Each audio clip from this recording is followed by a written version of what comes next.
Hello, and welcome to another gentle descent into the past.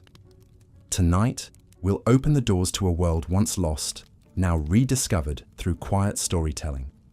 Perhaps you're lying still beneath the covers, or letting the last hours of the day melt away. Either way, I'm honored to have you here. Let me know in the comments where you're tuning in from. Are we continents apart, or just a few time zones away, both listening as the stars come out? If you enjoy resting to soft-spoken tales and thoughtful history, be sure to subscribe. There's so much more to uncover together. Medieval castles were designed with a single brutal principle in mind: to make entering them as deadly as possible for any uninvited guest. Every stone was placed, every passage carved, and every room constructed with the express purpose of channeling attackers into carefully orchestrated traps where they would meet their doom. But the truly horrifying reality is that these death traps didn't just claim the lives of enemy soldiers. They were equally lethal to the very people who called them home. The medieval world was a place where death lurked around every corner, and nowhere was this more apparent than within the supposedly safe walls of a castle. From the moment you crossed the threshold, you entered a realm where a single misstep could send you plummeting to your death, where disease festered in the damp corridors, and where the very air you breathed could carry the seeds of your destruction. Over the next several episodes, we'll explore the 12 most deadly aspects of medieval castle life.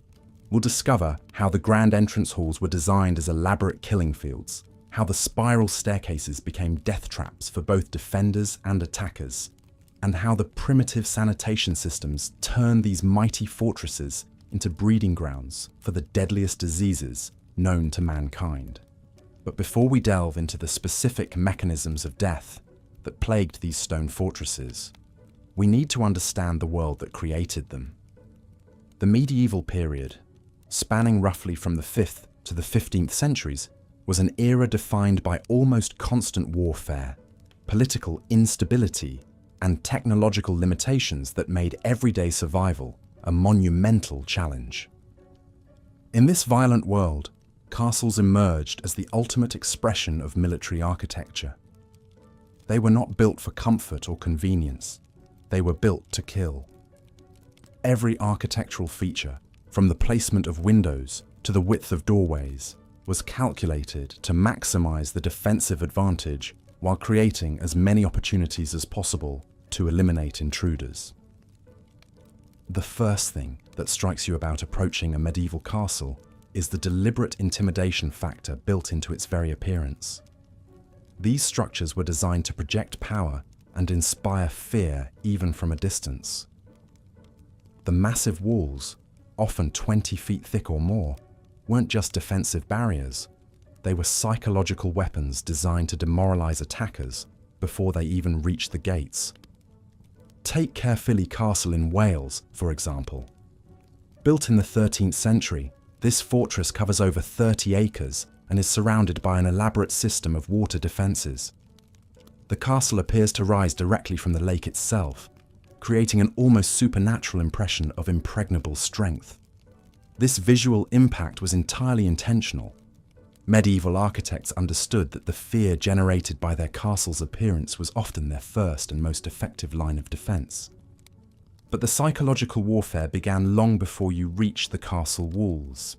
The approach to any well-designed medieval fortress was a carefully choreographed journey through increasingly dangerous terrain. Roads leading to castles were deliberately constructed to force visitors into vulnerable positions, winding through marshes, along narrow causeways, or up steep hillsides where defenders could rain down death from above. The outer defences of a castle were designed as a series of concentric death traps, each more sophisticated than the last. Beyond the main walls lay the outer ward, a deceptively open space that was actually a carefully prepared killing ground. Here, attackers would find themselves trapped between the outer palisade and the main castle walls, exposed to crossfire from multiple directions with no cover and no escape route. Medieval engineers were masters of what we might now call psychological manipulation through architecture. They understood that fear and confusion were their greatest allies in defending a castle. The layout of these fortresses was deliberately maze-like, designed to disorient and separate attacking forces while channeling them into predetermined killing zones. Consider the entrance to a typical 13th century castle. You might think that the main gate would be the most heavily fortified point, and you'd be correct, but not in the way you might expect. The gatehouse wasn't just a barrier to keep people out. It was an elaborate trap designed to capture and methodically eliminate anyone who managed to breach the outer defenses. The standard castle gatehouse was actually a complex multi-story structure that could house dozens of defenders. These weren't simple doorways with heavy doors. They were sophisticated military installations equipped with multiple layers of defensive systems. A typical gatehouse might feature a drawbridge over a water-filled moat, followed by a portcullis, a heavy iron grating that could be dropped to trap attackers. Then another drawbridge over a dry moat or pit, followed by massive wooden doors reinforced with iron, and finally, another portcullis. But the real genius of castle defense lay not just in these obvious barriers, but in the killing zones created between them. Imagine you're part of an attacking force that has somehow managed to lower the first drawbridge and raise the first portcullis. You rush forward into what appears to be the entrance passage, only to find yourself trapped in a narrow corridor, with walls rising 30 feet on either side. Above you, defenders peer down through murder holes, openings in the ceiling through which they can drop boiling oil, molten lead, or simply large stones onto your head. The term murder hole isn't some dramatic modern invention. It's actually a translation of the medieval French meurtrière, which literally means place of murder. These openings were strategically positioned throughout castle gatehouses and corridors, creating overlapping fields of fire that made it virtually impossible for attackers to advance without suffering catastrophic casualties.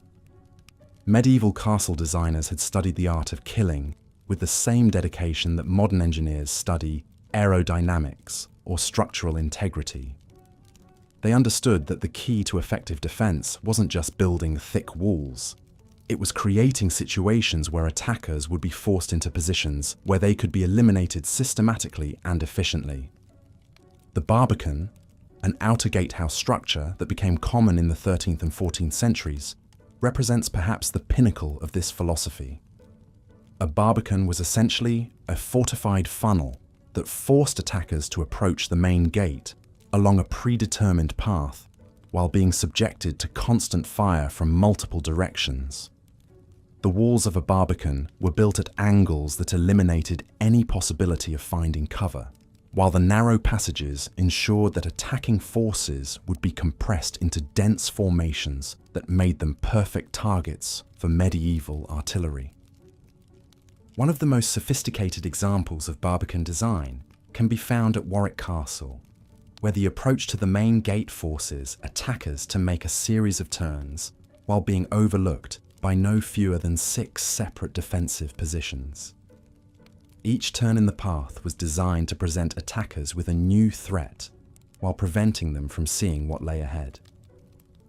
This wasn't just military architecture, it was psychological warfare expressed in stone and mortar.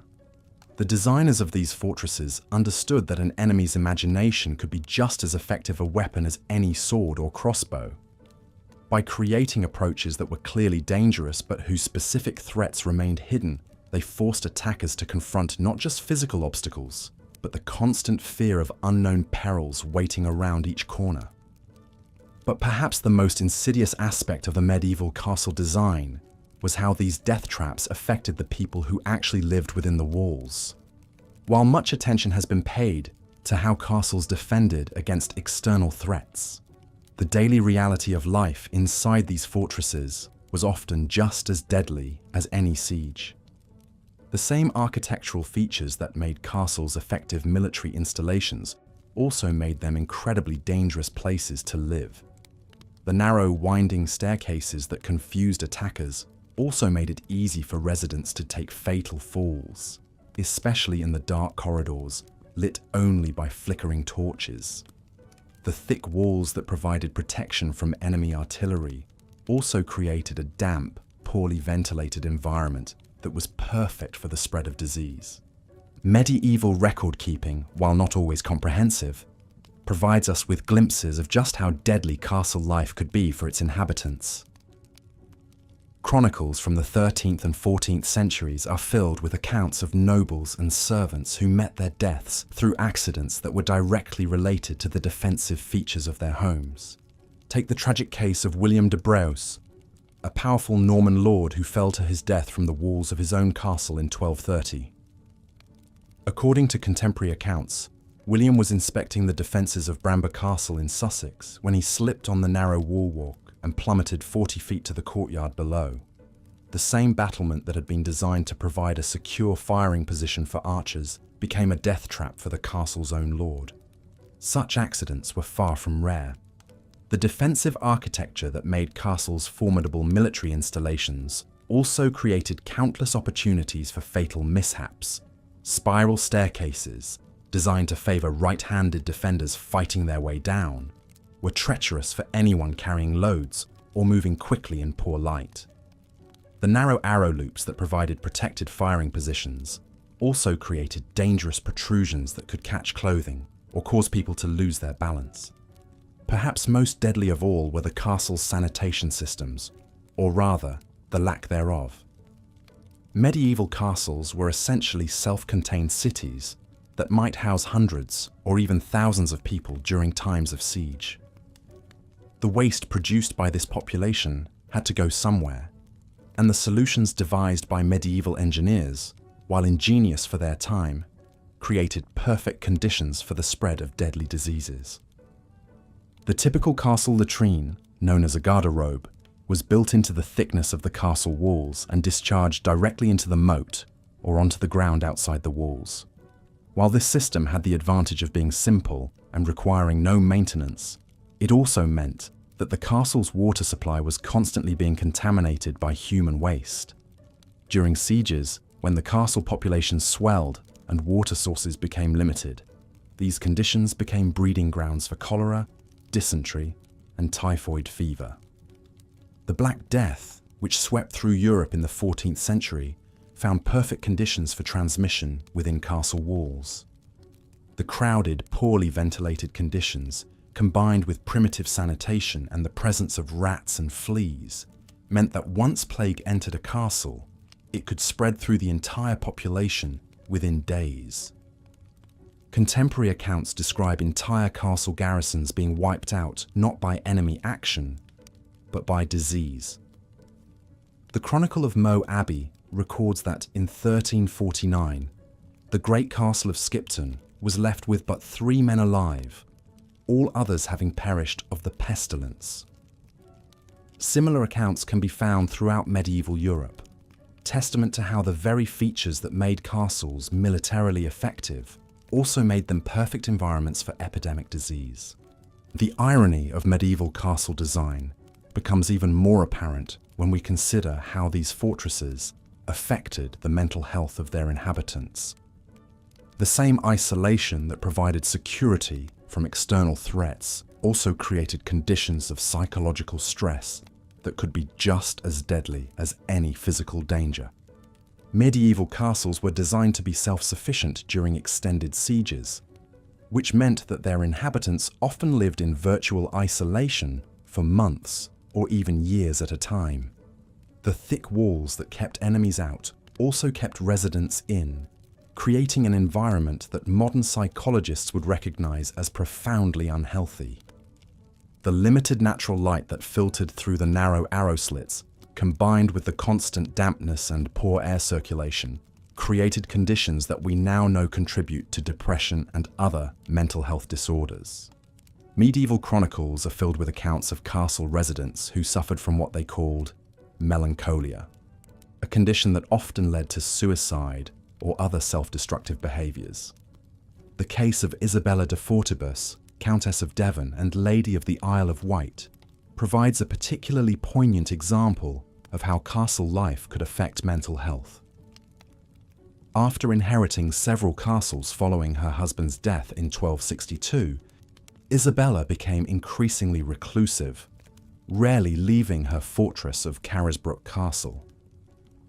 Contemporary accounts describe her as becoming much given to strange fancies and dark moods, and she eventually died alone in her castle in 1293, having lived the last 30 years of her life in virtual isolation.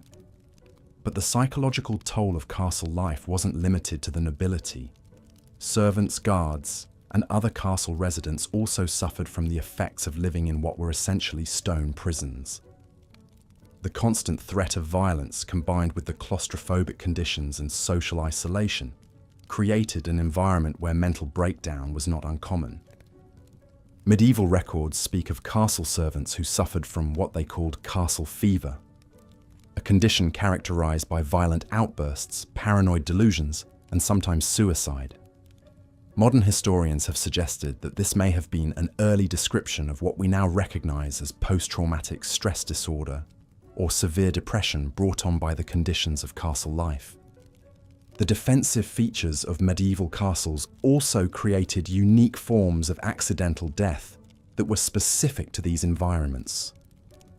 The concentric design of many castles, with multiple walls and courtyards, created numerous opportunities for people to fall from great heights. The wall walks that connected different sections of the castle were often narrow and lacked proper railings, making them particularly dangerous during bad weather or at night. One particularly deadly feature of many castles was the Great Hall's Gallery, a raised platform that allowed important guests to observe festivities below. These galleries were often built with minimal safety features, and medieval chronicles record numerous instances of people falling to their deaths during feasts and celebrations. The case of Roger Mortimer, Earl of March, illustrates how even the most powerful nobles were not immune to the dangers of castle architecture. In 1398, Mortimer fell to his death from the gallery of his own great hall at Wigmore Castle, while attempting to get a better view of a tournament taking place in the courtyard below. The very feature designed to display his power and status became the instrument of his death. Perhaps most insidiously, the water systems of medieval castles created ongoing health hazards that affected every resident. Castles required enormous amounts of water for drinking, cooking, cleaning, and firefighting, but the sources of this water were often contaminated by the castle's own waste systems. Many castles drew their water from wells that had been dug within the castle walls for security reasons. However, these wells were often located dangerously close to the castle's waste disposal systems, creating a constant risk of contamination. The same moats that provided defensive advantages also became stagnant pools of disease-carrying water that could poison anyone who came into contact with them. The castle of Caerphilly, mentioned earlier for its impressive water defenses, provides a perfect example of how defensive water features could become health hazards. The elaborate system of lakes and channels that made the castle nearly impossible to attack also created perfect breeding grounds for mosquitoes and other disease-carrying insects. Medieval records show that the castle's garrison suffered from regular outbreaks of marsh fever, almost certainly malaria transmitted by mosquitoes breeding in the stagnant water. As we've seen, medieval castles were indeed death traps, but not always in the ways their builders intended. While these fortresses were certainly effective at keeping enemies out, they were equally effective at trapping their own inhabitants in environments that were hostile to human health and safety. The thick walls, narrow passages, and defensive features that made castles militarily formidable also made them perfect environments for accidents, disease, and psychological breakdown. The very isolation that provided security also created conditions of stress and deprivation that could be just as deadly as any enemy sword. In our exploration of why medieval castles were death traps, we've only begun to scratch the surface of the dangers that lurked within these stone fortresses. The entrance halls and outer defenses we've examined today were just the beginning of a castle's deadly features.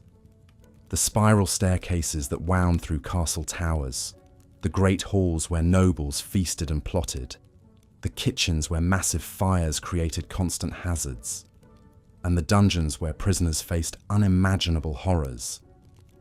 Each of these spaces presented unique and deadly challenges to anyone who entered them.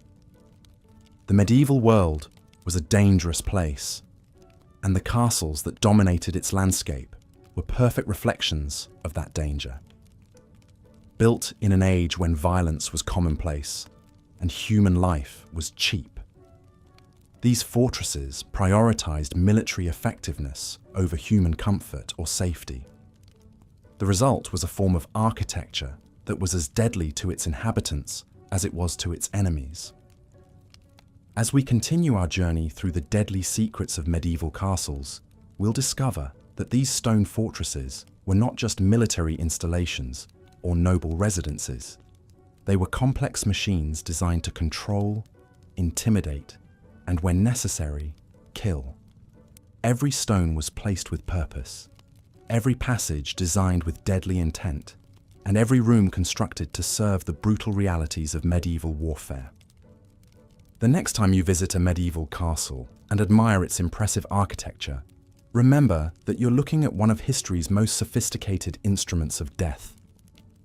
Behind every beautiful arch and imposing tower lies a dark history of violence, disease, and accidental death that claimed countless lives over the centuries. These fortresses stood guard over the medieval world. Looking at your script summary and the reference materials, I'll continue part 2 of Why Medieval Castles Were Death Traps with the engaging narrative style established in your work. Here's the continuation. But the architectural nightmares of medieval castles extended far beyond their defensive features. The very materials used in their construction harbored their own deadly secrets. The mortar binding those massive stone blocks together was often mixed with whatever materials were readily available. Lime, sand, and water formed the basic recipe, but desperate builders frequently added organic matter like animal hair, blood, or even human waste to strengthen the mixture. Over time, this organic material would decay, creating pockets of weakness that could cause entire sections of wall to crumble without warning. The stones themselves told their own grim tale. Quarried from local sources, they were often of inconsistent quality. Some were porous and absorbed moisture like sponges, expanding and contracting with the seasons until they cracked and split. Others contained iron deposits that would rust over time, staining the walls with streaks of red that looked disturbingly like dried blood. When these iron-rich stones finally gave way, they could send cascades of razor-sharp fragments raining down on anyone unlucky enough to be below. The wooden elements within castle walls presented their own catalogue of horrors. Massive oak beams, some weighing several tons, were held in place by primitive joinery techniques and iron fittings that corroded over time. When these supports failed, they didn't fail quietly. They came crashing down with bone-crushing force, often triggered by nothing more than a strong wind or the vibrations from heavy footsteps above. The Great Hall of Kenilworth Castle still bears scars from one such collapse in the 14th century, when a supporting beam gave way during a feast, killing 12 guests instantly. But perhaps nowhere were the structural dangers more concentrated than in the castle's towers. These soaring monuments to medieval ambition were essentially vertical death traps, their spiral staircases winding upward in an endless helical nightmare. The steps themselves were carved from stone, but decades of foot traffic had worn them smooth and treacherous. In wet weather, they became as slippery as ice. The medieval chronicler Matthew Paris recorded one particularly gruesome incident at the Tower of London, where a guard carrying a torch slipped on the rain-slicked steps and tumbled down 3 full flights, his burning torch setting fire to the rushes scattered on the landing below. The narrow windows that punctuated these towers, designed to admit just enough light to see by while remaining defensible, created their own hazards. Children and small adults could easily slip through the wider arrow slits, plummeting to their deaths on the rocks below. The window seats, carved from the same stone as the walls, were positioned at exactly the wrong height to provide safety. Too low to serve as proper barriers, too high to step over easily, they became stumbling blocks that sent countless castle residents tumbling backward into empty air. Even the castle's water systems, essential for survival during sieges, harbored deadly secrets. Wells were often dug so deep that their sides became unstable, collapsing without warning and entombing anyone unlucky enough to be drawing water at the time. The elaborate cisterns that collected rainwater from the castle's roofs became breeding grounds for mosquitoes and other disease-carrying insects. Worse still, these standing pools of water often became contaminated with the decaying corpses of birds, rats, and occasionally human remains that had fallen from the battlements above. The castle's kitchens, located in separate buildings to reduce fire risk, presented their own unique dangers. The massive fireplaces required to feed hundreds of people generated such intense heat that the stone walls around them would crack and crumble. Kitchen workers regularly suffered severe burns from exploding pottery and scalding liquids. The smoke from these fires, with nowhere to go but up through primitive chimneys, would often back up and fill the kitchen with choking fumes. More than one cook met their end by collapsing unconscious into their own cooking fires. The great halls where castle life centered were perhaps the most deceptively dangerous spaces of all. Their soaring timber roofs, marvels of medieval engineering, were held together by complex networks of wooden joints and iron bolts. Over time, the immense weight of these structures would cause the walls to bow outward, creating stress fractures that spiderwebbed through the stone. When these roofs finally collapsed, they did so with such force that they could punch through multiple floors below, creating vertical shafts of destruction that claimed lives throughout the castle. The floors themselves were another source of constant peril. In the finest castles, they might be covered with elaborately painted tiles, but these decorative surfaces became treacherously slippery when wet. More commonly, floors were simply packed earth covered with rushes or straw. This organic matter, mixed with spilled food, human waste, and the blood from countless small injuries, created a festering carpet that harbored disease and concealed dangerous obstacles. Chroniclers tell of nobles breaking their necks after tripping over refuse hidden beneath the floor coverings. The very furniture within these castles was designed more for display than safety. Massive wooden tables, benches, and chairs were built to last centuries, but their sheer weight made them capable of crushing anyone unfortunate enough to be caught beneath them when they toppled. The great chair in the hall at Warwick Castle, carved from a single piece of oak and weighing nearly half a ton, was said to have killed 3 earls over the course of 2 centuries, each crushed when the ancient wood finally gave way beneath them. Perhaps most insidiously dangerous were the castle's decorative elements. Tapestries hanging on stone walls might seem harmless, but they were death traps waiting to happen. Woven from wool and treated with various chemicals to preserve their colours, they were essentially enormous candles waiting for a spark. When they caught fire, they burned with terrifying speed, filling rooms with toxic smoke and creating walls of flame that blocked escape routes. The heavy metal rings and rods used to hang these tapestries frequently pulled free from crumbling mortar, sending yards of burning fabric cascading down onto anyone below. The iron braziers used to heat these vast spaces were equally treacherous. Filled with glowing charcoal or burning wood, they gave off deadly carbon monoxide in poorly ventilated rooms. Castle dwellers would simply fall asleep and never wake up, victims of an invisible killer that left no trace. The braziers themselves, standing on 3 or 4 legs, were notoriously unstable. A careless bump or a warped leg could send burning coals scattering across wooden floors or into piles of straw bedding.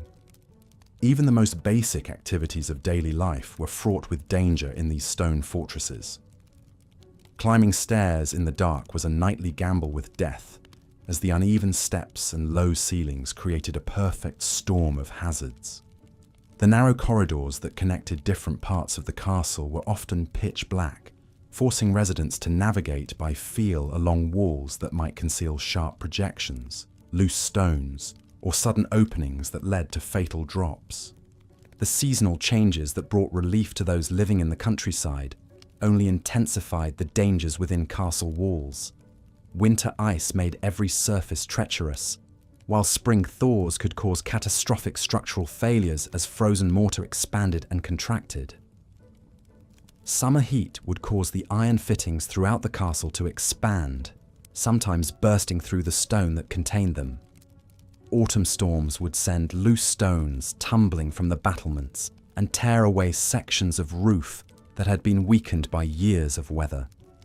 Yet for all these dangers, medieval people continued to build and inhabit these stone fortresses, driven by the harsh realities of their violent age. They accepted the risks because the alternatives were often worse. A castle might be a death trap, but it was also the only refuge available in a world where warfare was constant and survival uncertain. The very features that made these structures so dangerous to their inhabitants also made them formidable barriers to their enemies. Word count 1372. This continuation maintains the engaging narrative style while exploring the structural and architectural dangers of medieval castles, building upon your established themes of how these fortresses were as dangerous to their inhabitants as they were to their enemies. Here is part 3 of the 12-part script for Why Medieval Castles Were Death Traps. The very kitchens that sustained castle life were themselves chambers of horror waiting to claim the unwary. Massive open hearths roared with flames that could reach temperatures exceeding 1,000 degrees, their hungry mouths demanding constant feeding with timber and charcoal. Kitchen servants, already weakened by poor nutrition and exhausting labor, worked in clouds of choking smoke that filled their lungs with soot and ash. The heat was so intense that cooks frequently collapsed from exhaustion, their bodies unable to cope with the relentless assault of scorching air and billowing smoke. But the fires were only the beginning of the kitchen's deadly arsenal. Enormous cauldrons, some large enough to hold an entire pig, hung suspended over the flames on chains that had been forged decades earlier. Metal fatigue was a concept unknown to medieval engineers, and these chains would snap without warning, sending hundreds of pounds of boiling liquid and scalding metal crashing down upon anyone unfortunate enough to be working below. The stone floors, perpetually slick with grease and spilled liquids, became treacherous skating rinks where a single misstep could send a servant tumbling into the blazing hearth. The very act of food preparation was fraught with mortal peril. Massive wooden tables, scarred by countless knife strikes and saturated with the blood and juices of butchered animals, harbored colonies of bacteria that would have horrified modern food safety inspectors.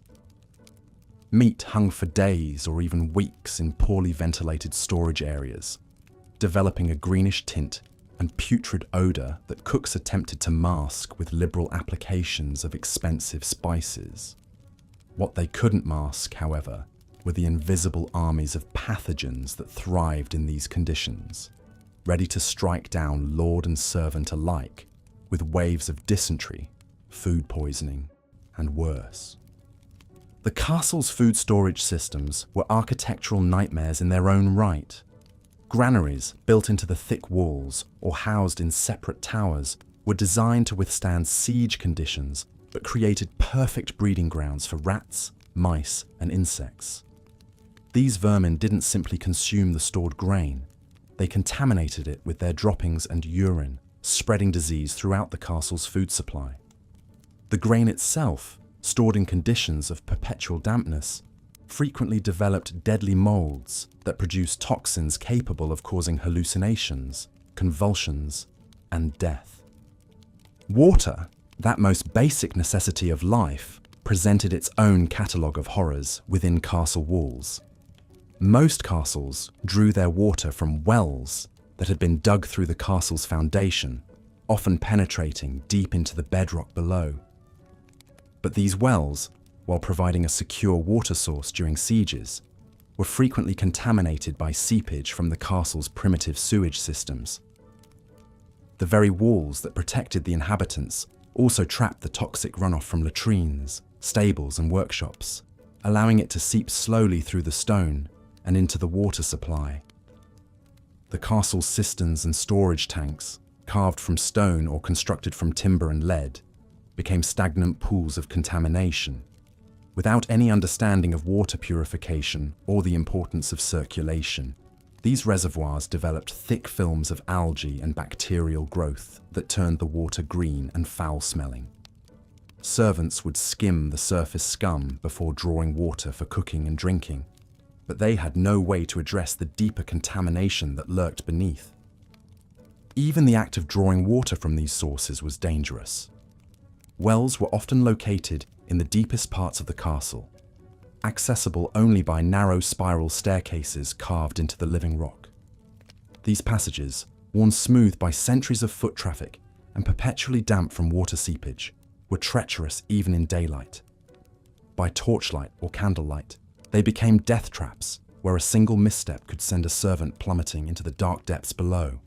The castle's inhabitants had developed a complex hierarchy of water usage that reflected both social status and survival instinct.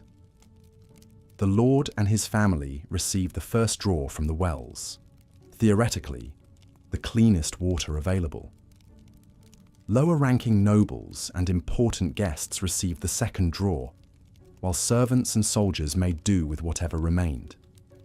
By the time the water reached the lowest levels of castle society, it was often little more than a murky, foul-tasting liquid that bore only a passing resemblance to actual water.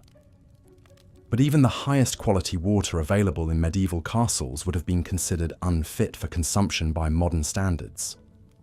The complete absence of any filtration or purification systems meant that every drop was potentially contaminated with bacteria, parasites, and other pathogens.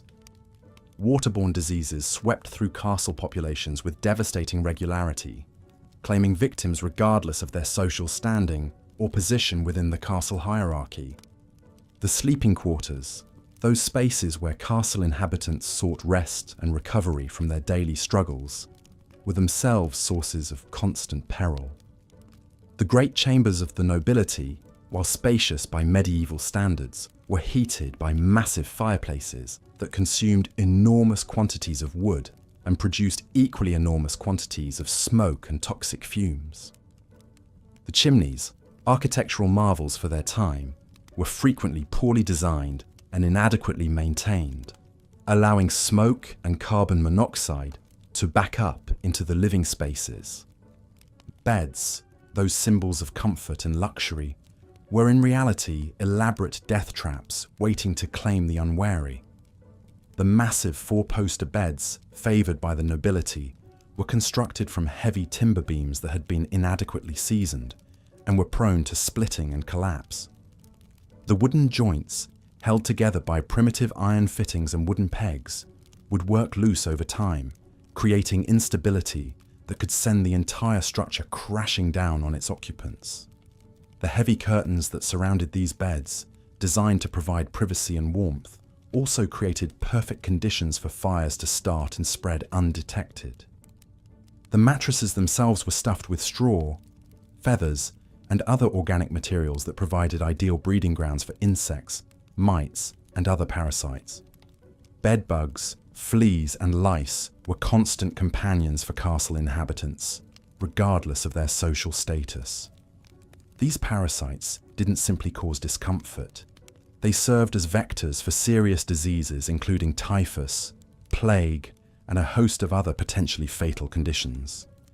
Even the act of sleeping became a calculated risk in medieval castles. The combination of poor ventilation, toxic fumes from heating systems, and the presence of numerous parasites meant that many castle inhabitants never experienced truly restful sleep. Chronic sleep deprivation weakened immune systems and made individuals more susceptible to the various diseases and ailments that plagued castle life.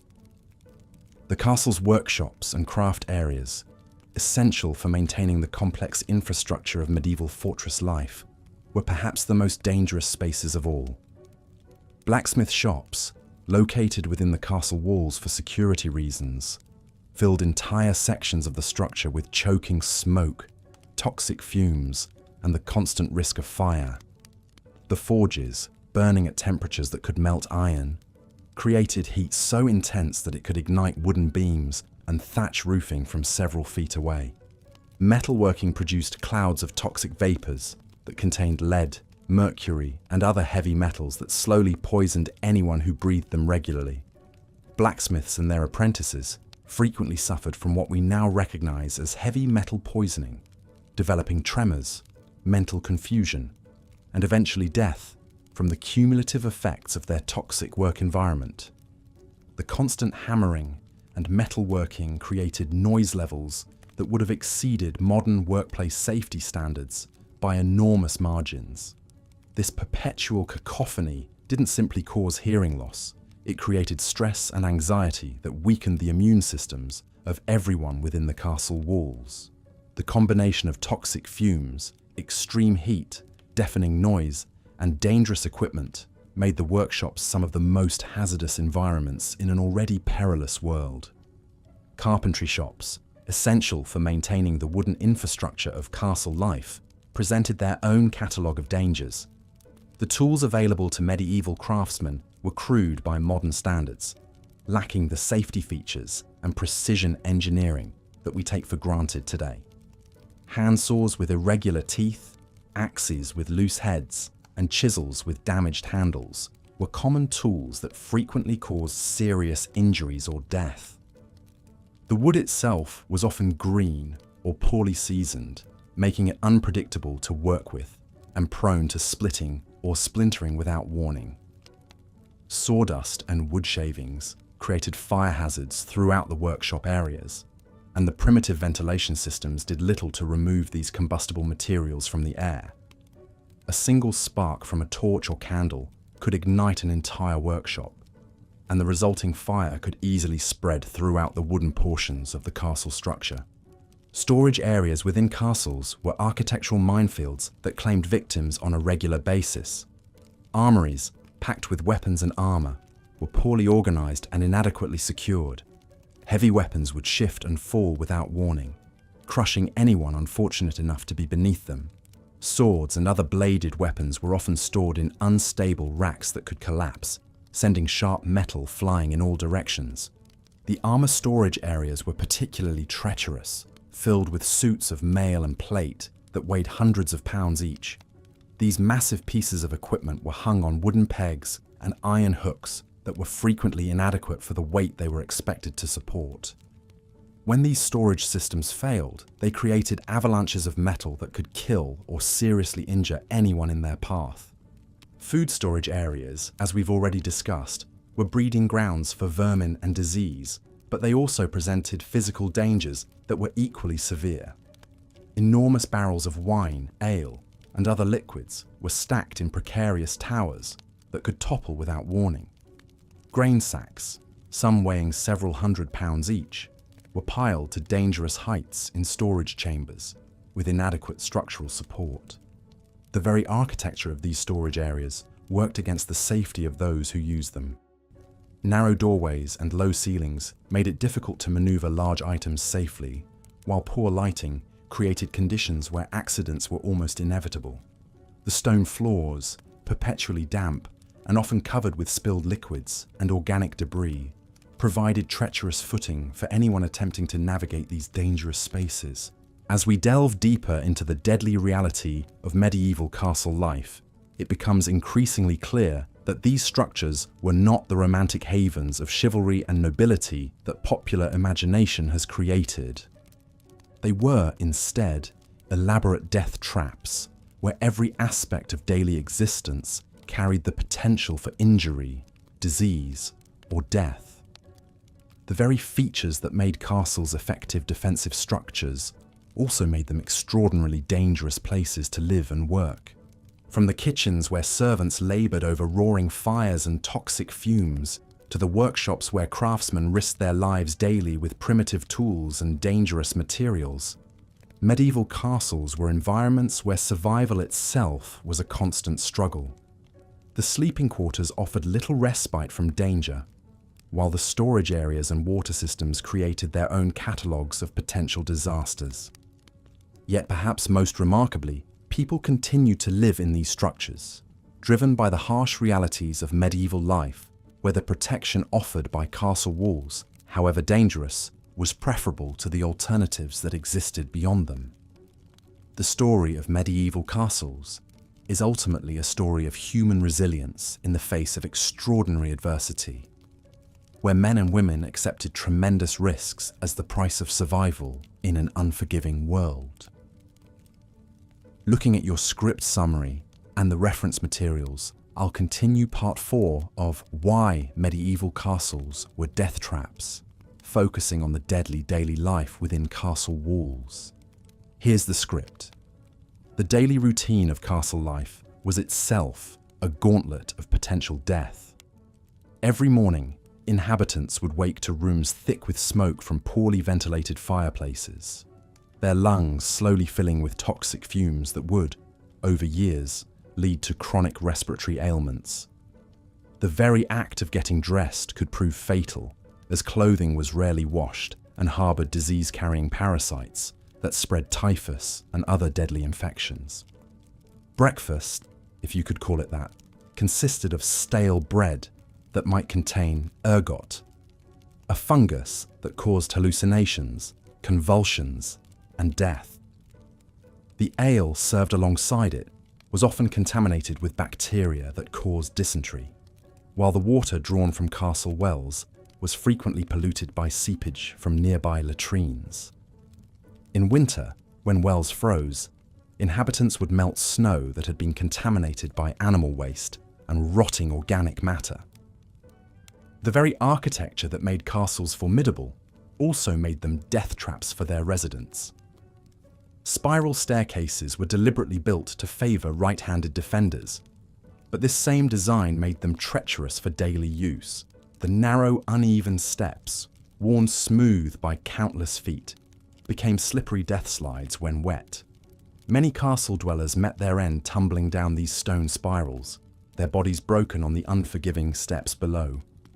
Consider the fate of Lady Eleanor de Montfort, who in 1284 was found dead at the bottom of the main staircase in Kenilworth Castle, her neck snapped from the fall.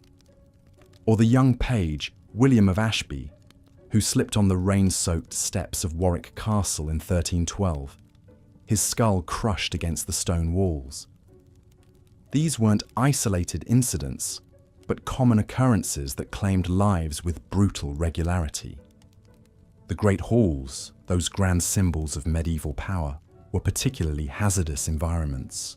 Massive wooden beams, weakened by age, and the constant expansion and contraction caused by temperature changes, would occasionally crash down without warning. In 1301, a feast at Carefully Castle was interrupted when a supporting beam collapsed, crushing 3 guests instantly and maiming several others. The incident was hushed up, but records show that structural failures claimed lives in castles across Europe with alarming frequency. Fire was perhaps the greatest threat to castle inhabitants.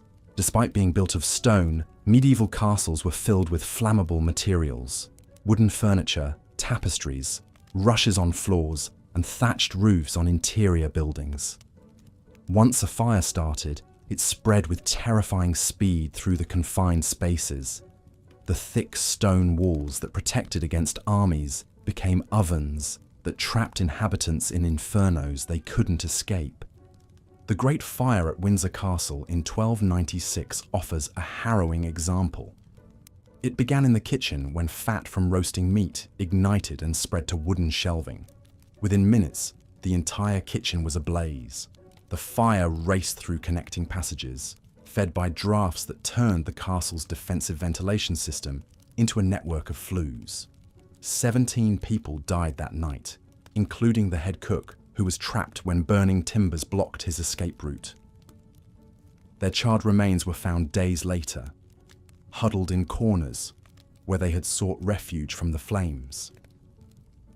Even more insidious were the slow, invisible killers that lurked within castle walls. Lead poisoning was rampant among the upper classes, who drank wine from lead-glazed pottery and ate food prepared in lead-lined vessels. The symptoms, abdominal pain, confusion, and gradual mental deterioration, were often mistaken for other ailments. Many noble families suffered from what they called the wasting sickness, never realizing they were slowly poisoning themselves with their own tableware. The castle's defensive features created additional hazards for residents. Murder holes, designed to rain death upon attackers, were just as dangerous to those above them. Castle records from Conwy show that in 1295, a guard named Thomas the Fletcher fell through a murder hole while on duty, plummeting 30 feet to his death on the stone floor below. The iron grating that should have prevented such accidents had rusted through, but no one had noticed until it was too late. Battlements and wall walks, essential for defense, claimed numerous lives through falls. Guards walking their posts in darkness, rain, or snow would slip on wet stone or lose their footing on crumbling masonry. At Caernarvon Castle, a section of the wall walk collapsed in 1294, sending 2 sentries plummeting to their deaths. The castle's constable noted in his records that the stones did give way beneath their feet, and they were dashed upon the rocks below like broken dolls. The castle's water supply, drawn from deep wells or cisterns, was a constant source of disease and death. These water sources were often contaminated by runoff from the castle's many inhabitants, both human and animal. Typhoid, cholera, and dysentery spread rapidly through castle populations drinking from these polluted sources. At Harlech Castle, an outbreak of dysentery in 1295 killed nearly half the garrison, their bodies piling up faster than they could be buried. Even the castle's food storage areas were death traps. Granaries and storerooms, typically located in the lower levels of towers, were breeding grounds for rats and other vermin that carried plague and other diseases. The stored grain itself often became mouldy, producing toxins that caused severe illness or death.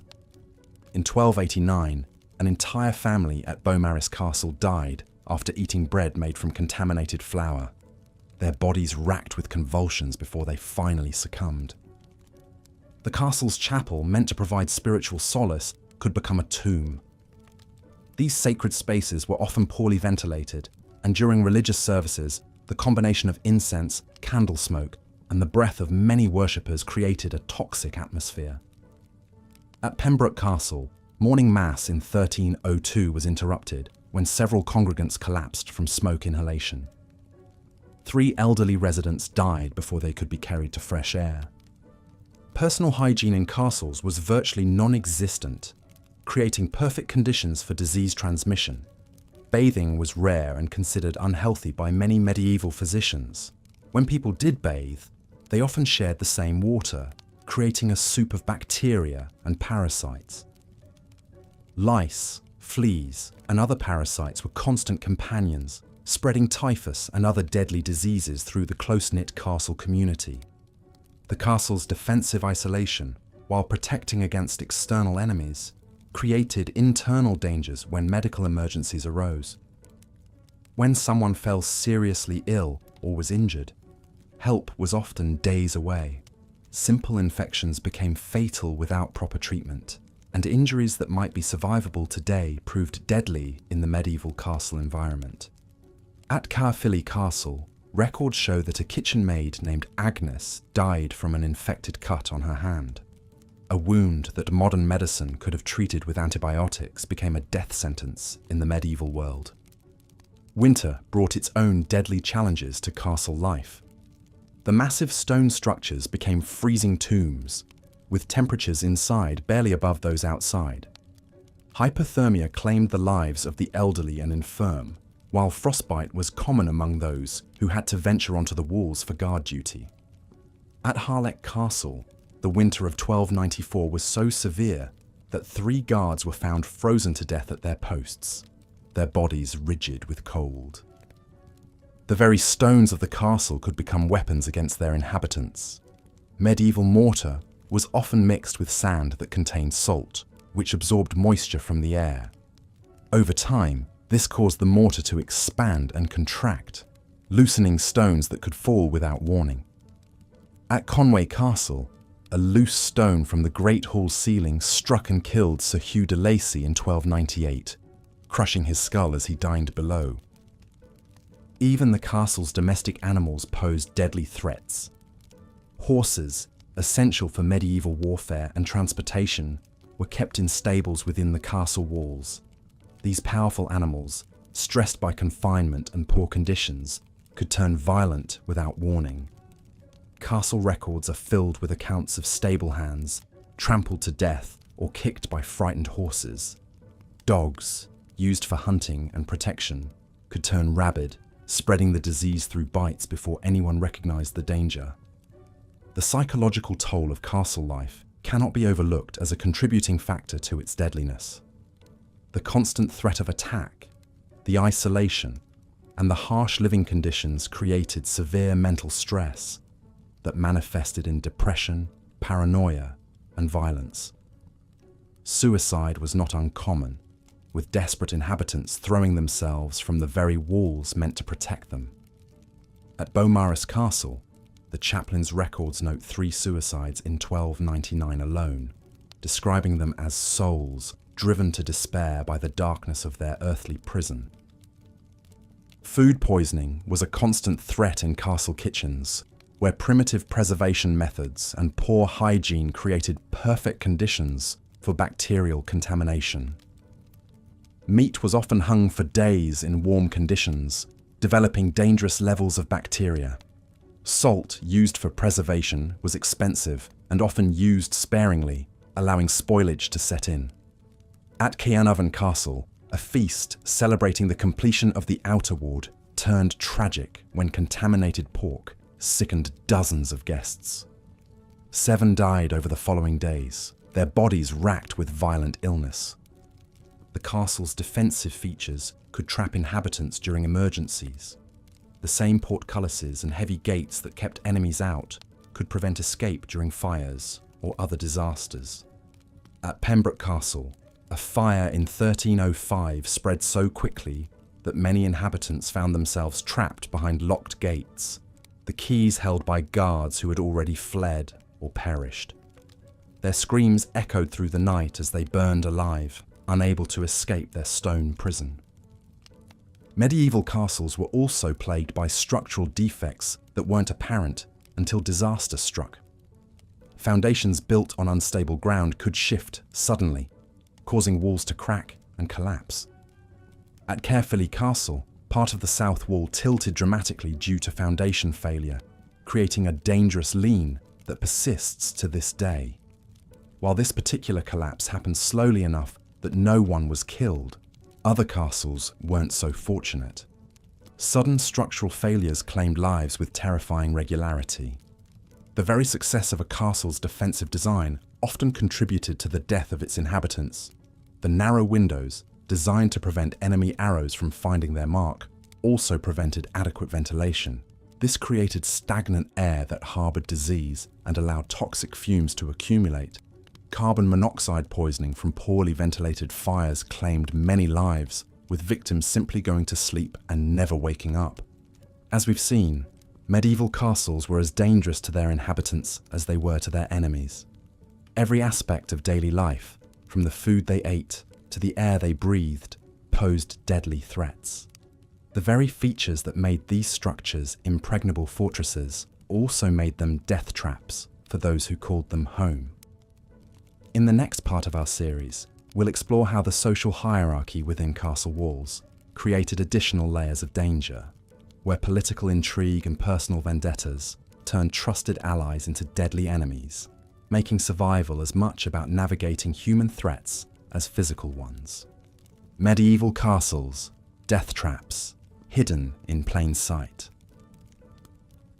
The dungeons weren't the deadliest part of a medieval castle. In fact, the most dangerous places were the ones where people lived, worked, and tried to survive every single day. These towering symbols of power and protection were architectural nightmares waiting to claim their next victim. And the threats came from places you'd never expect. Consider the fate of Geoffrey de Montfort, a respected knight who met his end not in glorious battle, but tumbling down a castle's treacherous spiral staircase in the dead of night. His story wasn't unique. Castle records from across Europe tell of countless souls who perished within walls meant to protect them, victims of the very structures they called home. The medieval castle's design philosophy was brutally simple: keep enemies out at any cost. But this single-minded focus on defense created a web of internal hazards that made daily life a constant gamble with death. From the moment you stepped through the gatehouse to the highest tower chamber, every element of castle architecture harbored potential doom. Take the spiral staircases that connected the various levels. These weren't just difficult to navigate in heavy armor or flowing robes. They were death traps waiting to spring. Built narrow and steep to slow advancing enemies, they became slick with moisture, treacherous with wear, and utterly unforgiving in the dark. Castle inhabitants carried no modern lighting, just flickering candles or oil lamps that cast dancing shadows and created blind spots where a single misstep meant a fatal fall. The stairs themselves told a story of calculated lethality. Most spiraled clockwise, a deliberate choice that favored right-handed defenders swinging swords downward while hampering attackers climbing up. But this same design made them awkward for daily use. Servants carrying heavy loads, nobles in elaborate dress, and anyone moving quickly faced the constant threat of catching a foot, losing balance, or simply misjudging a step in the dim light. But the staircases were just the beginning. The very walls that promised protection were slowly collapsing from within. Medieval mortar, made from lime, sand, and water, began deteriorating the moment it dried. Without modern chemical stabilizers, these bindings cracked and crumbled under the weight of massive stone blocks. Castle walls developed what masons called stone sickness, a progressive weakening that could cause entire sections to collapse without warning. The chronicles of Château de Coucy tell of a horrific night in 1386 when a section of the Great Hall's wall simply gave way during a feast. 23 nobles and servants were crushed instantly, their bodies buried under tons of dressed stone. The survivors described a sound like thunder, followed by screams that echoed through the remaining chambers for hours. Water, that most basic necessity of life, became another vector of death within castle walls. Medieval engineers understood the need for water sources during sieges, so they dug wells deep into bedrock and collected rainwater in cisterns. But these same water systems became breeding grounds for disease and death. Castle wells frequently became contaminated with runoff from stables, kitchens, and worse, the primitive latrines that emptied near water sources. The well at Kenilworth Castle was found to contain not just water, but a toxic mixture of animal waste, rotting food scraps, and human remains that had somehow found their way into the supposedly pure water supply. Rainwater collections seemed safer, but castle cisterns were rarely cleaned and never covered properly. They became stagnant pools, hosting every parasite and bacteria that medieval Europe had to offer. The water grew thick with algae, swarmed with insects, and developed a taste so foul that even desperate castle inhabitants sometimes chose to risk dying of thirst rather than drink it. The kitchen water supplies were particularly deadly. Cooks used the same water for washing, cooking, and drinking, creating a cycle of contamination that spread illness throughout the castle community. Food poisoning was so common that castle physicians developed an entire catalogue of treatments for what they called kitchen fever, violent digestive ailments that could kill within days. Fire presented perhaps the most terrifying threat of all. Medieval castles were tinderboxes disguised as stone fortresses. While the walls might be stone, everything inside was combustible.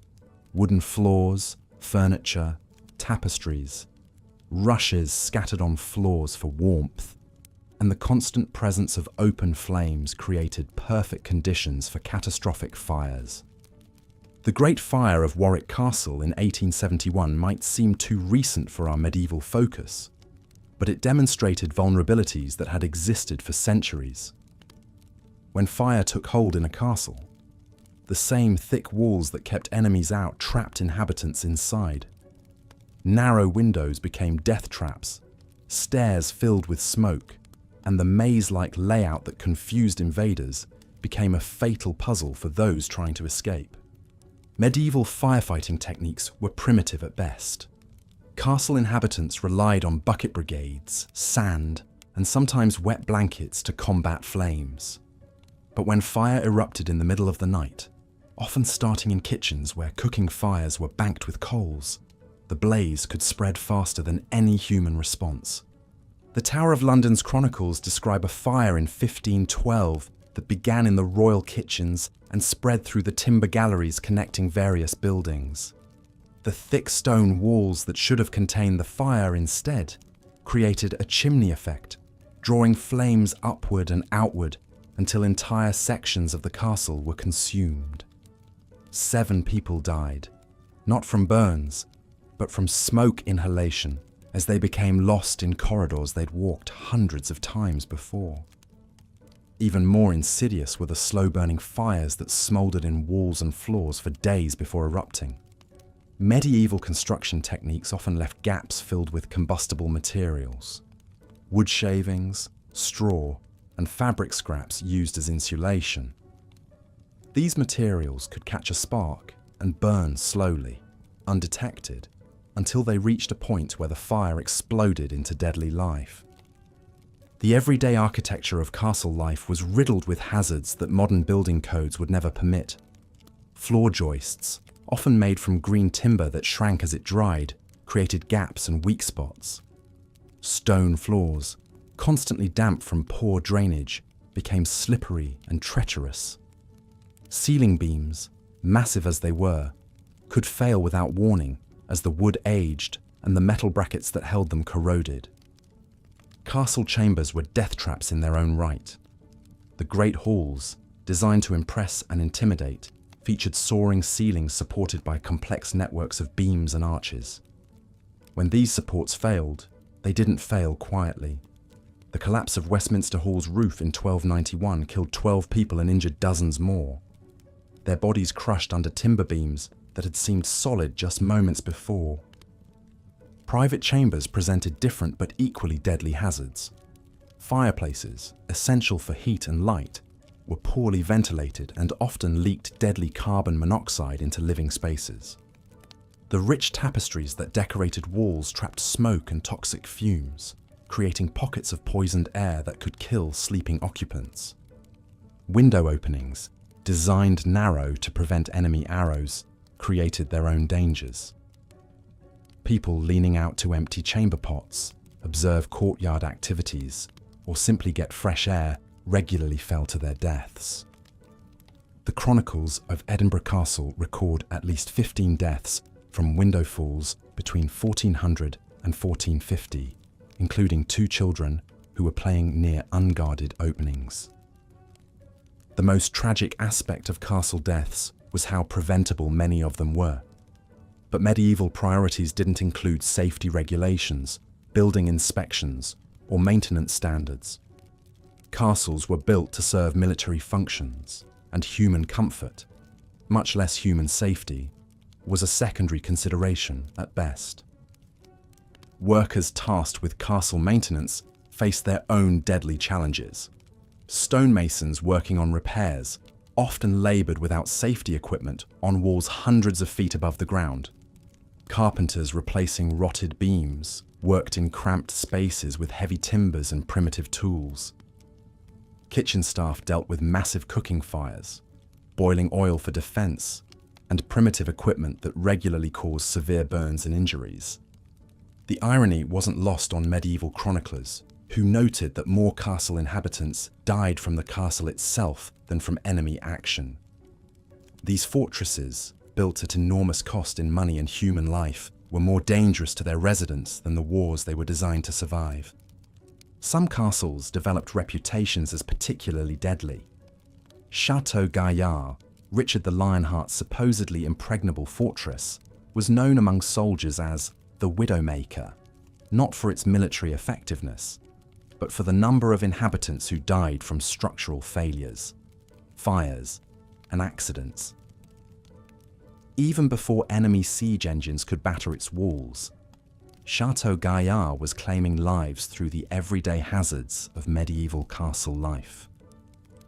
The psychological toll of living under constant threat of architectural death cannot be understated. Castle inhabitants developed elaborate superstitions and rituals designed to ward off structural disasters.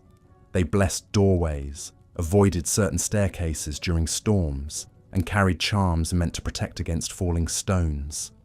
These weren't just medieval quirks. They were rational responses to genuine daily threats. As we've seen, medieval castles were masterpieces of defensive architecture, but they were also death traps that claimed countless lives through structural failures, environmental hazards, and the inevitable consequences of prioritizing military function over human safety. These magnificent fortresses, symbols of power and protection, were ultimately as dangerous to those who lived within their walls as they were to the enemies who dared assault them from without. The medieval castle stands as a monument to human ambition and ingenuity, but also as a stark reminder that even our greatest architectural achievements can become our most deadly environments when safety takes a back seat to other priorities. Looking at your previous script content and the reference materials, here's part 6 of your 12-part script about why medieval castles were death traps. The dangers lurking within medieval castle walls extended far beyond the obvious architectural hazards we've already explored. Hidden within the very stones and mortar of these fortifications were threats that claimed lives, through means their builders never intended or anticipated. The elaborate defensive systems designed to keep enemies out often became elaborate traps for those living within. Consider the ingenious but deadly mechanism of the portcullis. This massive iron grating, suspended by chains and counterweights above the main gateway, served as the castle's primary barrier against invasion. When functioning properly, it could be lowered swiftly to seal off attackers. But these mechanisms were prone to catastrophic failure. The heavy iron gates weighed several tons, and the primitive rope and chain systems supporting them were under constant strain from weather, rust, and the simple passage of time. Historical records from Warwick Castle tell of a horrific incident in 1312 when the portcullis mechanism failed during a routine inspection. The massive gate plummeted without warning, crushing 2 guards who were examining the gateway below. The impact was so severe that their bodies were completely flattened, a grisly reminder that the castle's own defences could turn deadly in an instant. Similar accidents occurred with alarming frequency across medieval Europe, as castle inhabitants learned too late that their protective barriers were double-edged swords. The murder holes built into castle gatehouses presented another insidious threat to daily life. These openings in the ceiling, designed to allow defenders to rain down arrows, boiling oil, or stones upon attackers, created permanent weak points in the castle's structure. Over time, the constant moisture from rain and the corrosive effects of the substances poured through them weakened the surrounding stonework. Chunks of masonry would break away without warning, plummeting onto anyone unfortunate enough to be passing below. At Carefully Castle in Wales, a section of murder-hole stonework collapsed in 1389, killing a merchant who was simply delivering goods to the kitchens. The man had made this same journey dozens of times before, never suspecting that the innocent-looking ceiling above concealed a death trap years in the making. His death sparked panic among the castle's inhabitants, who suddenly realized that any corridor, any doorway, any seemingly safe passage could harbor similar threats. The very design philosophy behind medieval castles created an environment where accidents were not just possible, but inevitable. Every feature served a military purpose first, with human safety as a distant secondary concern. The narrow spiral staircases that wound through castle towers were deliberately built to favor right-handed defenders, swinging swords downward at ascending attackers. But this same design made them treacherous for everyday use, especially in the dim light of torches and oil lamps. These staircases claimed victims regularly. The steps were often uneven, worn smooth by countless feet, and slippery from moisture that seeped through the stone walls. Servants carrying heavy loads, children at play, and elderly residents all fell prey to these deadly spirals. At Conwy Castle, records show that no fewer than 7 people died in stairway accidents during a single harsh winter in 1294, their bodies discovered only when the spring thaw allowed proper searches of the castle's remote corners. The windows of medieval castles, while providing necessary light and ventilation, were designed primarily as defensive positions for archers. They were narrow on the outside to prevent enemy arrows from finding their mark, but opened wide on the interior to give defenders room to maneuver their weapons. This created deep, funnel-shaped openings that were essentially unguarded precipices within the castle walls. Children were particularly vulnerable to these window traps. The wide interior sills seemed like perfect places to sit and play, offering respite from the cramped living quarters. But one moment of carelessness, one slip or stumble, could send a child plummeting through the narrow opening to the ground far below. The pipe rolls of Henry II, record payments for the burial of 3 children at Corfe Castle who died in such accidents during the winter of 1176. Even adults were not immune to the deadly allure of these windows. During celebrations or times of stress, when wine flowed freely and judgment became impaired, castle inhabitants sometimes mistook the deceptive interior space for actual safety. The wide sill could accommodate a person easily, but the narrow exterior opening provided no barrier against a fatal fall. Many a drunken knight or servant met their end this way, their bodies discovered the next morning in the courtyard below. The defensive features known as machicolations presented yet another threat to castle dwellers. These stone projections extending from the walls allowed defenders to drop objects directly onto attackers below. But like murder holes, they created structural vulnerabilities that worsened over time. The corbels supporting these overhangs were subjected to tremendous stress from wind, weather, and their own weight. When they failed catastrophically. At Château de Vincennes, near Paris, an entire machicolation collapsed in 1367, taking with it a section of the castle wall and killing 5 people in the courtyard below. The stonework had shown no obvious signs of weakness before the collapse, leading to widespread fear among castle inhabitants about which defensive feature might fail next.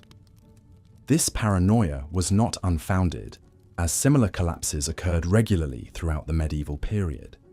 The integration of defensive systems into daily living spaces created a unique form of environmental hazard. Unlike modern buildings, where safety features are designed to protect occupants, medieval castles prioritized military effectiveness over human welfare.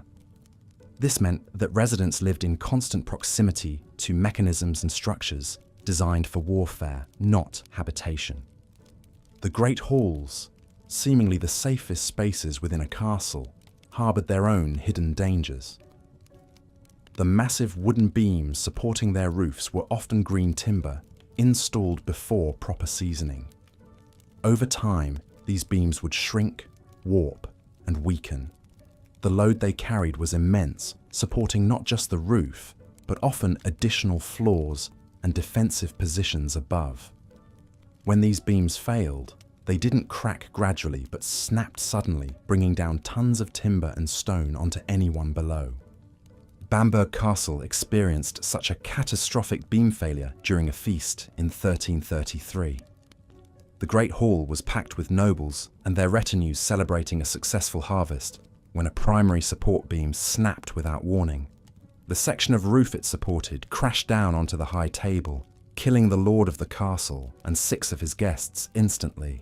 The survivors described a sound like thunder, followed by screams and the settling of debris that lasted for what seemed like hours. The heating systems in medieval castles created another layer of danger that inhabitants learned to navigate daily. The great fireplaces that provided warmth were massive affairs, designed to heat large spaces efficiently, but their size made them structurally challenging, requiring enormous chimneys and flues that created weak points in the castle walls. These chimneys were prone to blockage from debris, birds' nests, and structural settling, leading to dangerous buildups of smoke and gases within living spaces. Carbon monoxide poisoning was a silent killer in medieval castles, though it was not understood at the time. Families would simply go to sleep in their chambers and never wake up, victims of the odorless, colourless gas that accumulated when fireplaces drew poorly or chimneys became blocked. At Ludlow Castle, an entire family of minor nobles died this way in 1289, found peaceful in their beds but stone cold by morning. Such deaths were often attributed to divine will or mysterious ailments, as the true cause remained invisible and incomprehensible. The defensive ditches and moats surrounding castles created additional hazards for daily life. While they successfully deterred attackers, they also posed constant threats to castle inhabitants who needed to traverse them regularly. Medieval moats were not the clean, water-filled barriers of romantic imagination, but often stagnant, sewage-contaminated trenches that bred disease and created treacherous footing. During winter, these water features became particularly deadly. Ice would form unevenly, creating surfaces that appeared solid, but could give way without warning. Many castle servants and residents fell through thin ice while attempting to cross moats or retrieve items that had fallen in. The weight of medieval clothing, especially when waterlogged, made escape from such accidents nearly impossible. Warwick Castle's records describe the drowning of a young page in 1278 who fell through the ice while attempting to retrieve a nobleman's glove that had blown into the moat. Despite the efforts of several men to rescue him, the boy's heavy woolen clothing and the shock of the freezing water prevented his escape. His body was not recovered until the spring thaw, a grim reminder of how even simple errands could turn fatal in the castle environment. The very success of a castle's defensive design often contributed to its deadliness for inhabitants.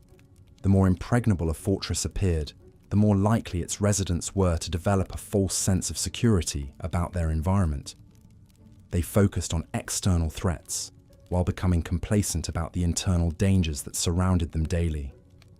This psychological trap was perhaps the most insidious hazard of all, as it prevented people from taking proper precautions against the very real threats posed by their own homes. The irony was profound and tragic. These mighty fortresses, built to protect life and property from human enemies, became environments where death stalked the innocent through means both subtle and sudden. The same features that made a castle defensible made it dangerous to inhabit. The thick walls that stopped arrows trapped toxic gases. The narrow passages that hindered attackers claimed the lives of children at play. The high positions that provided strategic advantage became fatal drops for the unwary. Medieval castles were indeed death traps, but not in the way their builders intended. They were monuments to the unintended consequences of prioritizing military function over human safety, creating environments where survival required constant vigilance against threats that came not from without, but from the very stones and structures meant to provide protection. Looking at the provided script summary and reference materials, I'll continue from where Part 6 left off, focusing on the environmental and psychological hazards that made medieval castles death traps for their inhabitants. Beyond the immediate physical dangers of collapse, fire, and contamination, medieval castles subjected their residents to a host of environmental hazards that could prove just as deadly over time. The very design features that made these fortresses so formidable against enemies often created treacherous conditions for those living within their walls. During the harsh winter months, castle inhabitants faced the constant threat of hypothermia and frostbite. The massive stone walls that provided protection against siege engines also acted as thermal conductors, drawing heat away from interior spaces and creating bone-chilling cold that could kill the weak, elderly, or sick. Ice would form on interior walls, making already slippery stone surfaces even more hazardous. Servants carrying heavy loads up and down icy staircases frequently slipped and fell, suffering broken bones or worse. The narrow arrow slits and small windows that prevented enemy archers from finding targets also severely limited natural light and ventilation. During winter storms, these openings had to be shuttered completely, plunging castle interiors into near-total darkness for days at a time. Residents stumbled through pitch-black corridors, falling down stairs, walking into walls, or accidentally stepping into open wells and cisterns. The lack of adequate lighting made every movement a potential death sentence. Water presented perhaps the most insidious environmental threat. Castle designers prioritized defensive considerations over drainage, creating structures that trapped moisture and humidity. Stagnant water collected in poorly designed courtyards, cellars, and defensive ditches, becoming breeding grounds for disease-carrying insects and creating treacherous patches of ice in winter. The very moats that protected castles from assault became death traps for residents who might slip and fall into the murky depths during nighttime movements or while attempting to fetch water during sieges. Medieval castle dwellers also faced the psychological torment of prolonged isolation and confinement. During extended sieges, residents could be trapped within the castle walls for months, slowly consuming dwindling food supplies while watching friends and family members sicken and die. The constant stress of potential attack, combined with overcrowded living conditions and poor sanitation, created an atmosphere of paranoia and despair that drove some inhabitants to madness or suicide.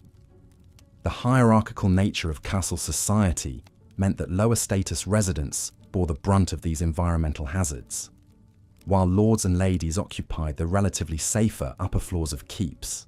Servants and soldiers were relegated to basement chambers, guard towers, and outer buildings where dangers multiplied.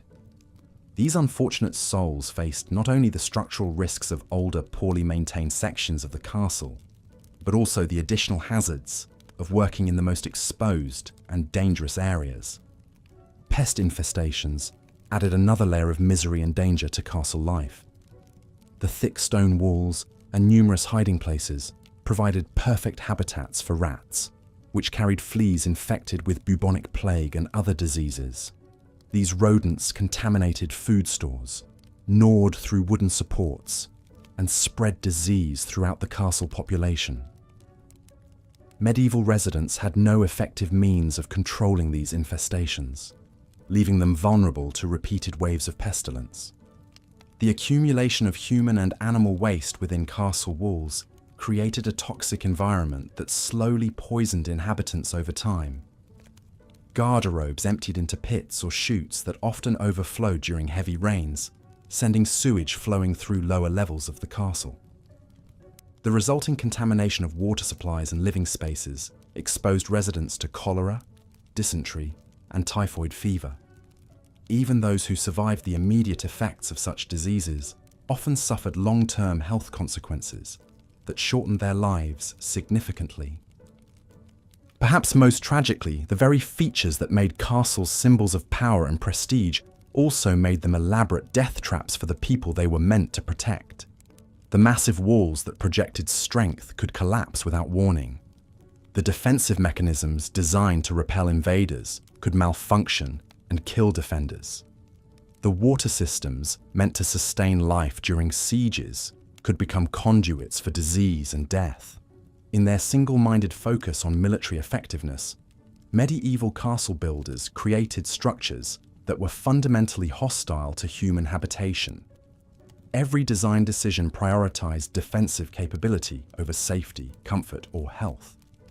The result was a building type that, while militarily impressive, subjected its inhabitants to a constant array of mortal dangers that claimed lives as surely as any enemy sword or siege engine. The irony of medieval castles is that they succeeded brilliantly at their intended purpose of military defense while simultaneously failing catastrophically at their secondary function of providing safe shelter for human beings. These monuments to medieval engineering prowess stand today as reminders not only of the ingenuity of their builders, but also of the terrible price paid by those who lived and died within their walls. In seeking to create impregnable fortresses, medieval architects inadvertently designed some of history's most elaborate and deadly death traps. Here's part 8 of the 12-part script for Why Medieval Castles Were Death Traps. Even the simplest daily routines within castle walls posed extraordinary dangers to inhabitants.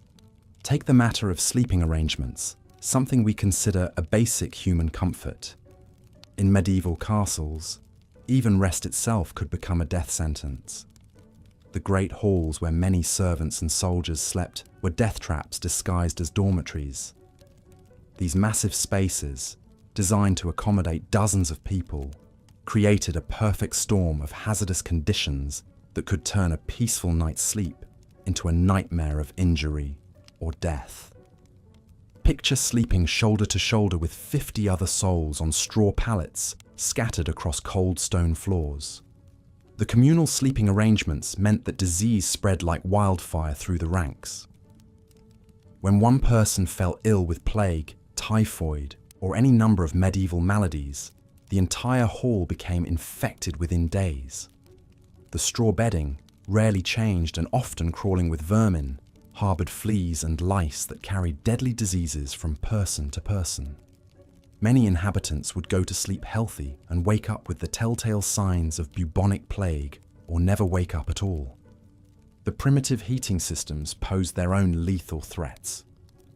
Great hearths burned constantly to ward off the bitter cold, but these massive fires created invisible killers that claimed lives silently in the night. Carbon monoxide poisoning was rampant but completely misunderstood.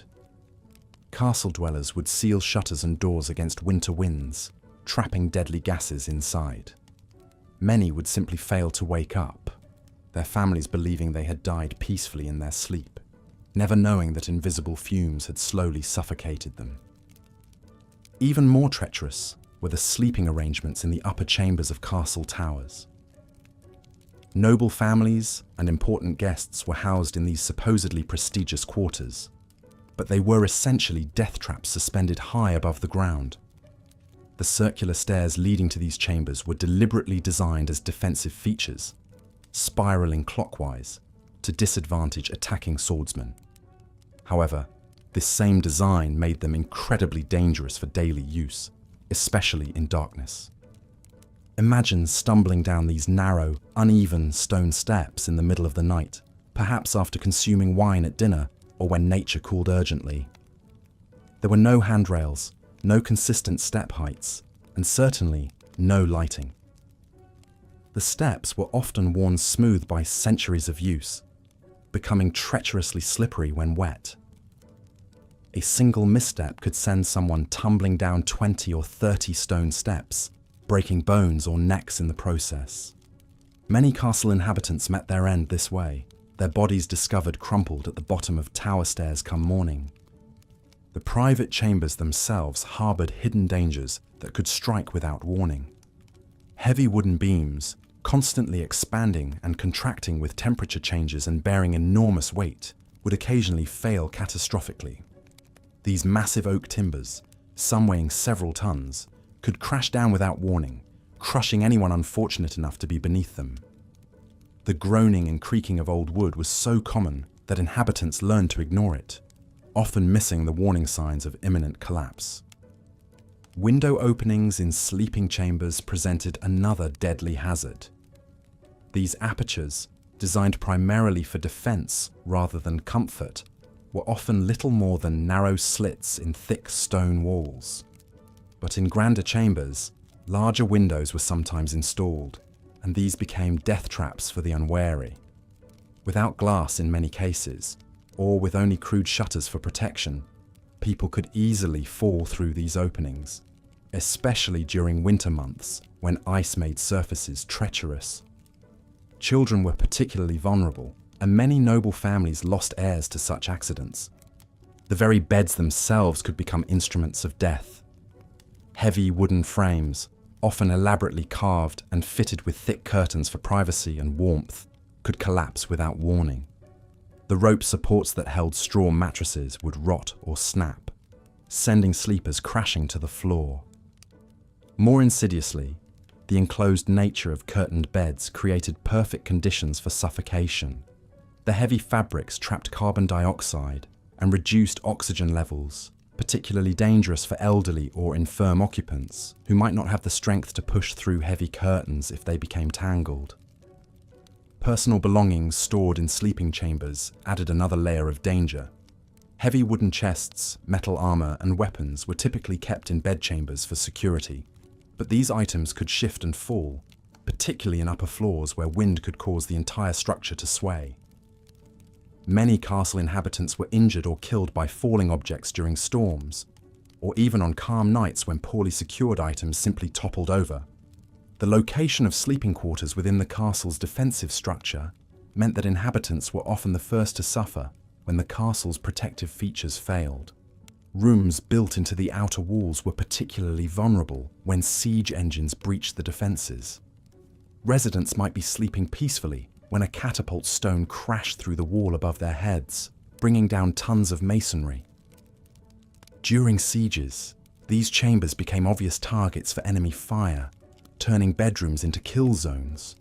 Perhaps most tragically, the very isolation of private sleeping chambers meant that when accidents or medical emergencies occurred during the night, help was often too far away. Someone suffering a heart attack, stroke, or severe injury might die alone in their chamber, their cries for help unheard through thick stone walls.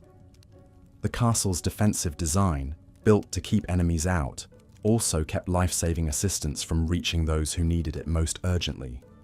Fire represented the ultimate nightmare for anyone sleeping in a medieval castle.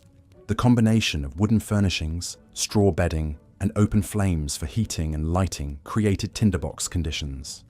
When fires started in sleeping quarters, they spread with terrifying speed through the dry materials. The narrow staircases and corridors that were designed to slow enemy advances became death traps for fleeing inhabitants. Many people died, not from the flames themselves, but from smoke inhalation as they tried desperately to escape through the castle's maze-like interior. The communal nature of castle life meant that privacy was rare, but it also meant that dangerous individuals might share sleeping spaces with the innocent.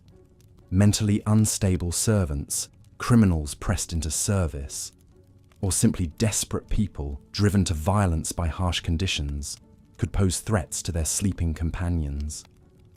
Without proper supervision or security in these shared spaces, assaults, thefts, and even murders occurred with disturbing frequency.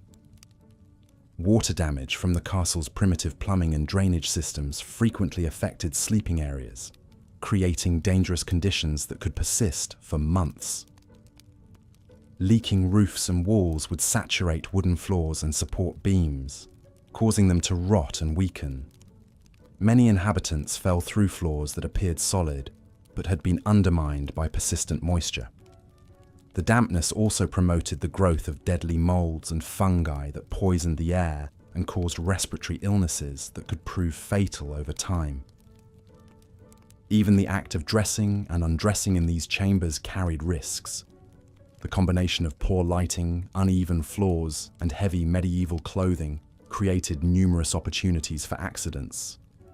People would trip over their own robes, catch clothing on protruding stones or wooden splinters, or lose their balance while putting on heavy boots or armor. These seemingly minor mishaps could result in serious injuries, particularly when they occurred near open windows or steep stairs. The psychological toll of sleeping in such dangerous conditions cannot be understated. The constant awareness of potential threats created chronic stress and sleep deprivation among castle inhabitants. This exhaustion led to poor judgment and increased accident rates during the day, creating a vicious cycle where the dangers of nighttime affected daytime safety as well. Many people developed severe anxiety about sleeping, leading to insomnia that further compromised their health and decision-making abilities. For servants and lower-ranking inhabitants, sleeping arrangements were even more precarious. They might be assigned spaces in the most dangerous parts of the castle, such as near the kitchens where fire risk was highest, or in partially ruined sections where structural integrity was questionable. These individuals had no choice but to accept whatever accommodations were provided, regardless of the obvious dangers they presented. The seasonal nature of medieval life meant that sleeping conditions varied dramatically throughout the year, with each season bringing its own particular set of deadly hazards. Winter brought the risks of freezing, carbon monoxide poisoning from poorly ventilated heating, and ice-related accidents. Spring flooding could undermine foundations and create unstable sleeping areas. Summer heat could make upper chambers uninhabitable, forcing people into lower areas where other dangers lurked. Autumn storms could damage roofs and walls, sending debris crashing into sleeping quarters without warning. In the end, the simple human need for rest and sleep became yet another battlefield in the daily struggle for survival within medieval castle walls. Every night brought the possibility that sleep might become eternal, that rest might turn into death. The castle's inhabitants went to bed each evening knowing that they might not see another dawn, not because of enemy attack or siege, but because the very structure that was supposed to protect them had become their most intimate and persistent threat. In these fortresses where safety was supposed to reign supreme, even the most basic human activities carried the potential for sudden, unexpected death. Here's part 9 of the 12-part script for why medieval castles were death traps. As we've explored the countless hazards that plagued medieval castle life, from crumbling walls to contaminated water, there's one aspect of these fortresses that truly epitomize their deadly nature: the kitchens and food preparation areas. These spaces, meant to sustain life, became some of the most perilous environments within castle walls. Picture the great kitchen of a medieval castle, a cavernous space dominated by massive stone hearths that roared with constant flame. These cooking fires, essential for preparing meals for hundreds of inhabitants, created a perpetual inferno that could easily spiral out of control. The kitchen walls, blackened with decades of soot and grease, were essentially giant tinderboxes, waiting for a single spark to ignite them. Wooden beams overhead, dried by years of heat and saturated with cooking fats, could burst into flames with terrifying speed. The kitchen staff worked in conditions that would horrify modern safety inspectors. Scullery maids and kitchen boys scurried between blazing hearths, carrying buckets of scalding water and platters of searing meat. Burns were so common, they were considered an occupational hazard rather than an accident. Many kitchen workers bore the permanent scars of their trade, with hands and arms marked by countless encounters with hot metal, boiling liquids, and open flames. The very architecture of these kitchens created deadly traps. Narrow doorways that could accommodate only one person at a time became bottlenecks during emergencies. When fires broke out, which they did with alarming frequency, workers found themselves trapped between walls of flame with no escape route. The high stone walls that contained the heat also contained the people, turning the kitchen into a furnace with human fuel. Water, that most basic necessity, presented its own lethal challenges within castle kitchens. Wells were often contaminated by seepage from primitive sewage systems or tainted by the decomposing bodies of animals that had fallen into the water source. The castle's water supply frequently harbored deadly bacteria and parasites that could kill as efficiently as any sword. Kitchen workers who drank from these sources faced constant risk of dysentery, typhoid, and cholera. Food storage areas were breeding grounds for vermin and disease. Grain stores attracted rats by the thousands, and these rodents brought with them fleas carrying bubonic plague. The Black Death, which devastated Europe in the 14th century, often entered castles through their very kitchens and storerooms. Meat hung in cool chambers to cure would rot in warm weather, filling storage areas with toxic fumes and deadly bacteria. Even the salt used to preserve food could be contaminated with lead and other poisonous substances. The preparation of meals itself was fraught with danger. Massive cauldrons suspended over roaring fires could tip without warning, spilling boiling liquids across anyone unfortunate enough to be nearby. Kitchen knives, kept razor-sharp for cutting through tough meat and bone, caused frequent accidents in the dim, smoke-filled environment. The combination of poor lighting, slippery floors, and deadly implements created a workplace where serious injury was not a matter of if, but when. Smoke from the cooking fires created another silent killer.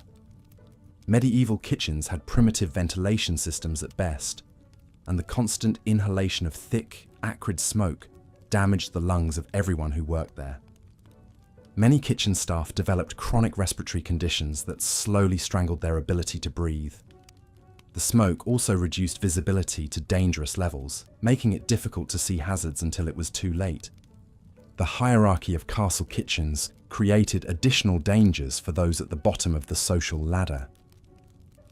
Young apprentices and servants were often forced to perform the most dangerous tasks with little training or protection. They might be ordered to clean out hot ovens while embers still glowed, or to venture into smoke-filled storage areas to retrieve supplies during fires. Their expendable status meant their safety was rarely a concern for their superiors. Poisoning, whether accidental or intentional, was another constant threat in castle kitchens. Spoiled food was common due to poor preservation methods and lack of refrigeration. Cooks had to rely on smell and taste to determine if meat was safe to eat, but these senses were often dulled by the constant exposure to smoke and strong odors. Ergot poisoning from contaminated grain could cause hallucinations, convulsions, and death. Lead poisoning from pewter plates and cups used in food preparation created slow, agonizing illness.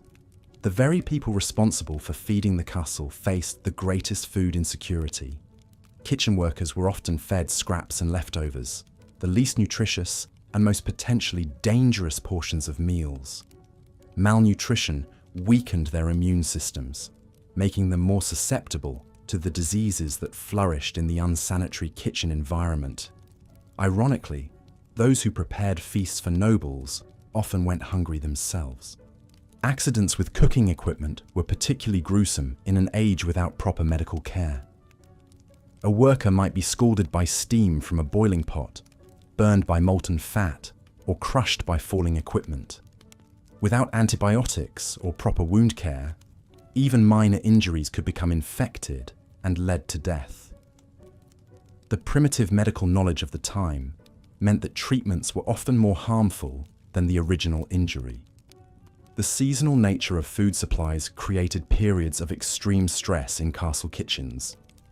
During times of siege or famine, kitchen staff were under enormous pressure to stretch dwindling supplies. They might be forced to prepare food from questionable sources, or to work longer hours under even more dangerous conditions. The desperation of these times led to increased accidents and poor decision-making that put everyone at risk. Even the act of obtaining ingredients could be deadly. Kitchen workers might be sent to gather herbs from areas where poisonous plants grew alongside edible ones.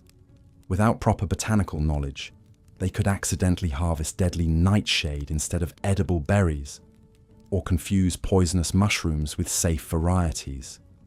These mistakes could kill not just the gatherer, but anyone who consumed the resulting meal.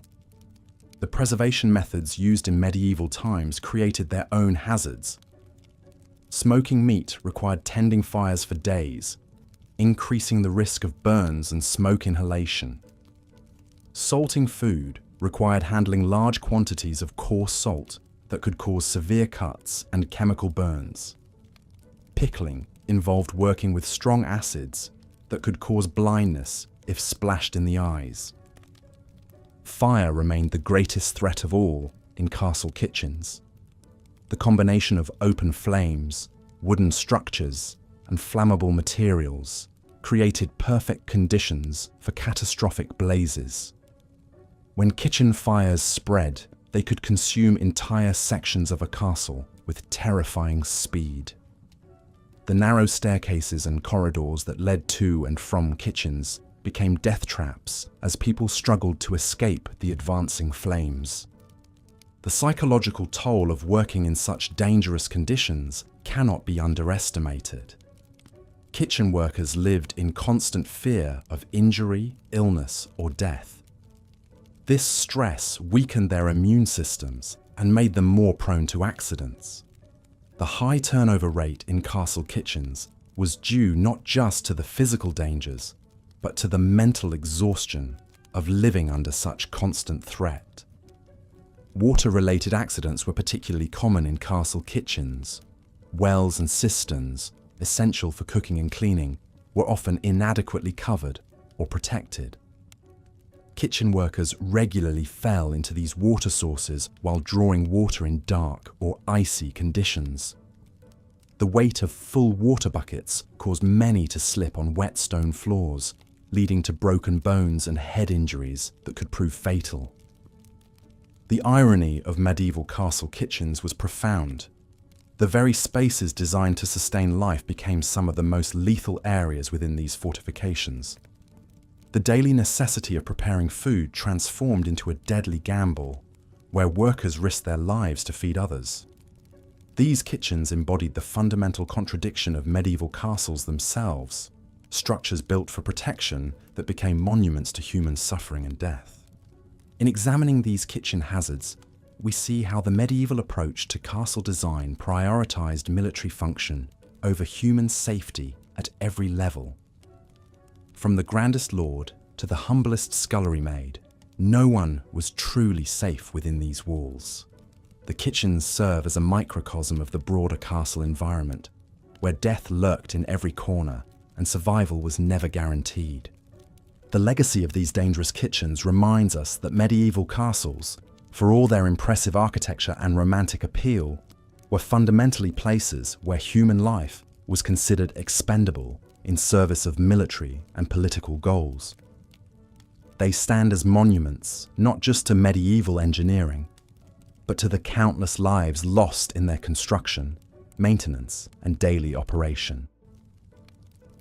Why medieval castles were death traps, Part 10. As we've explored the countless hazards that plagued medieval castle life, from the obvious dangers of warfare to the hidden perils of everyday existence, we must now turn our attention to perhaps the most insidious threat of all, the psychological toll these fortress prisons exacted on their inhabitants.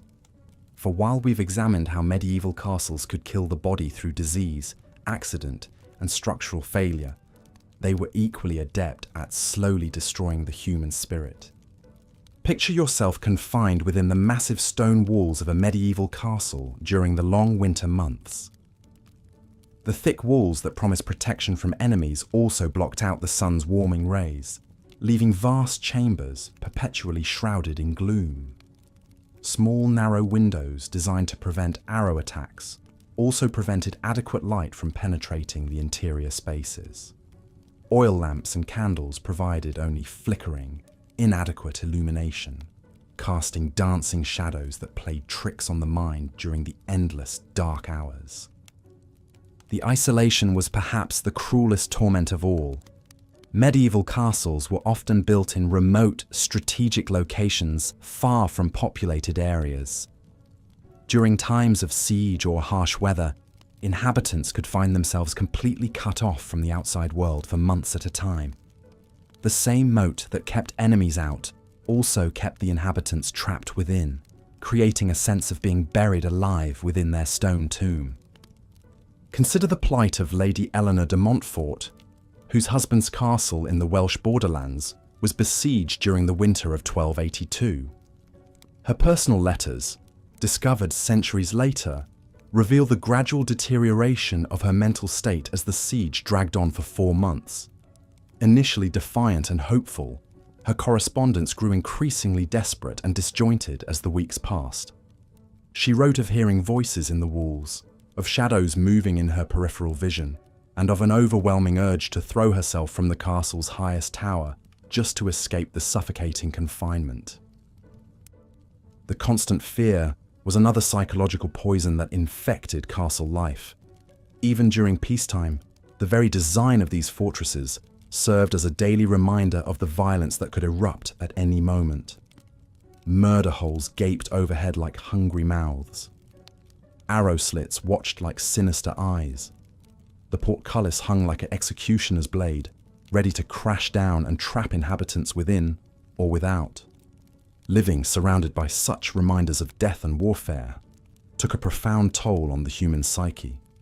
Children born and raised within castle walls often developed what medieval chroniclers described as fortress madness, a condition characterized by extreme anxiety when venturing beyond the castle walls, violent nightmares, and an obsessive fear of open spaces.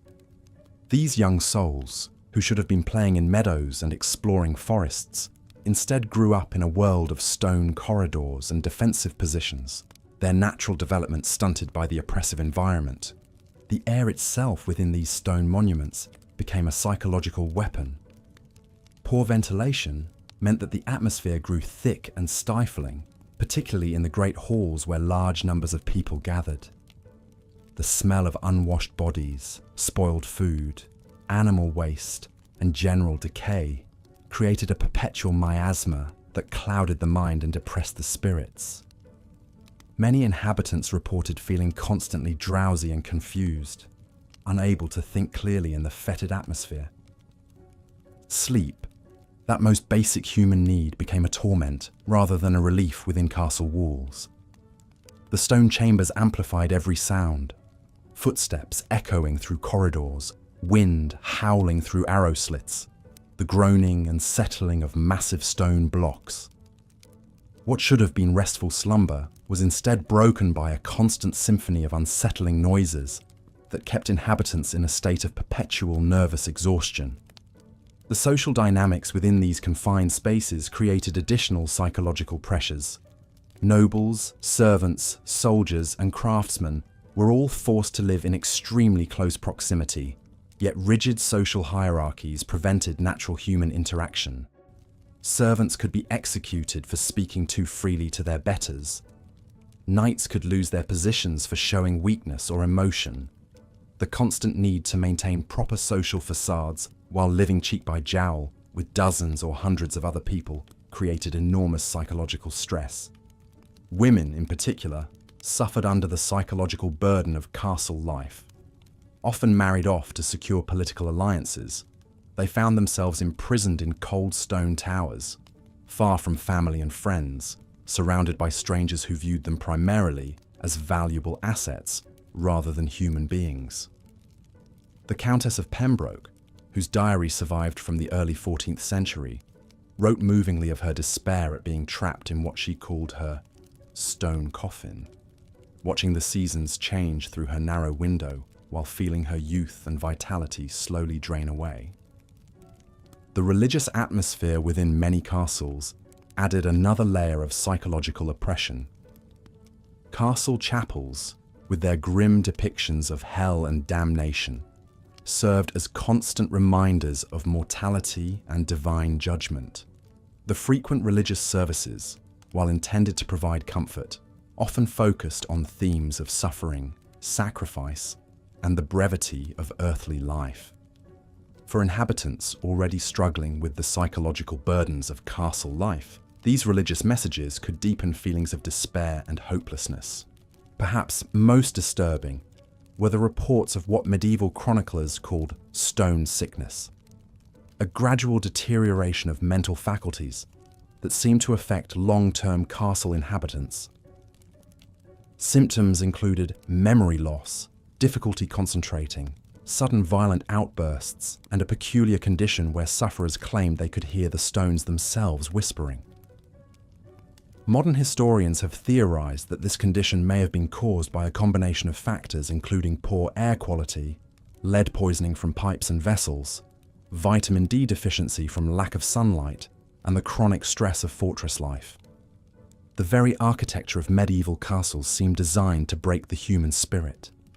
Narrow, twisting staircases that left climbers dizzy and disoriented. Corridors that led nowhere, creating a maze-like confusion. Chambers with impossibly high ceilings that made human occupants feel insignificant and powerless. Every element of castle design, while serving defensive purposes, also served to remind inhabitants of their vulnerability and mortality. Seasonal depression took on new depths of meaning within castle walls.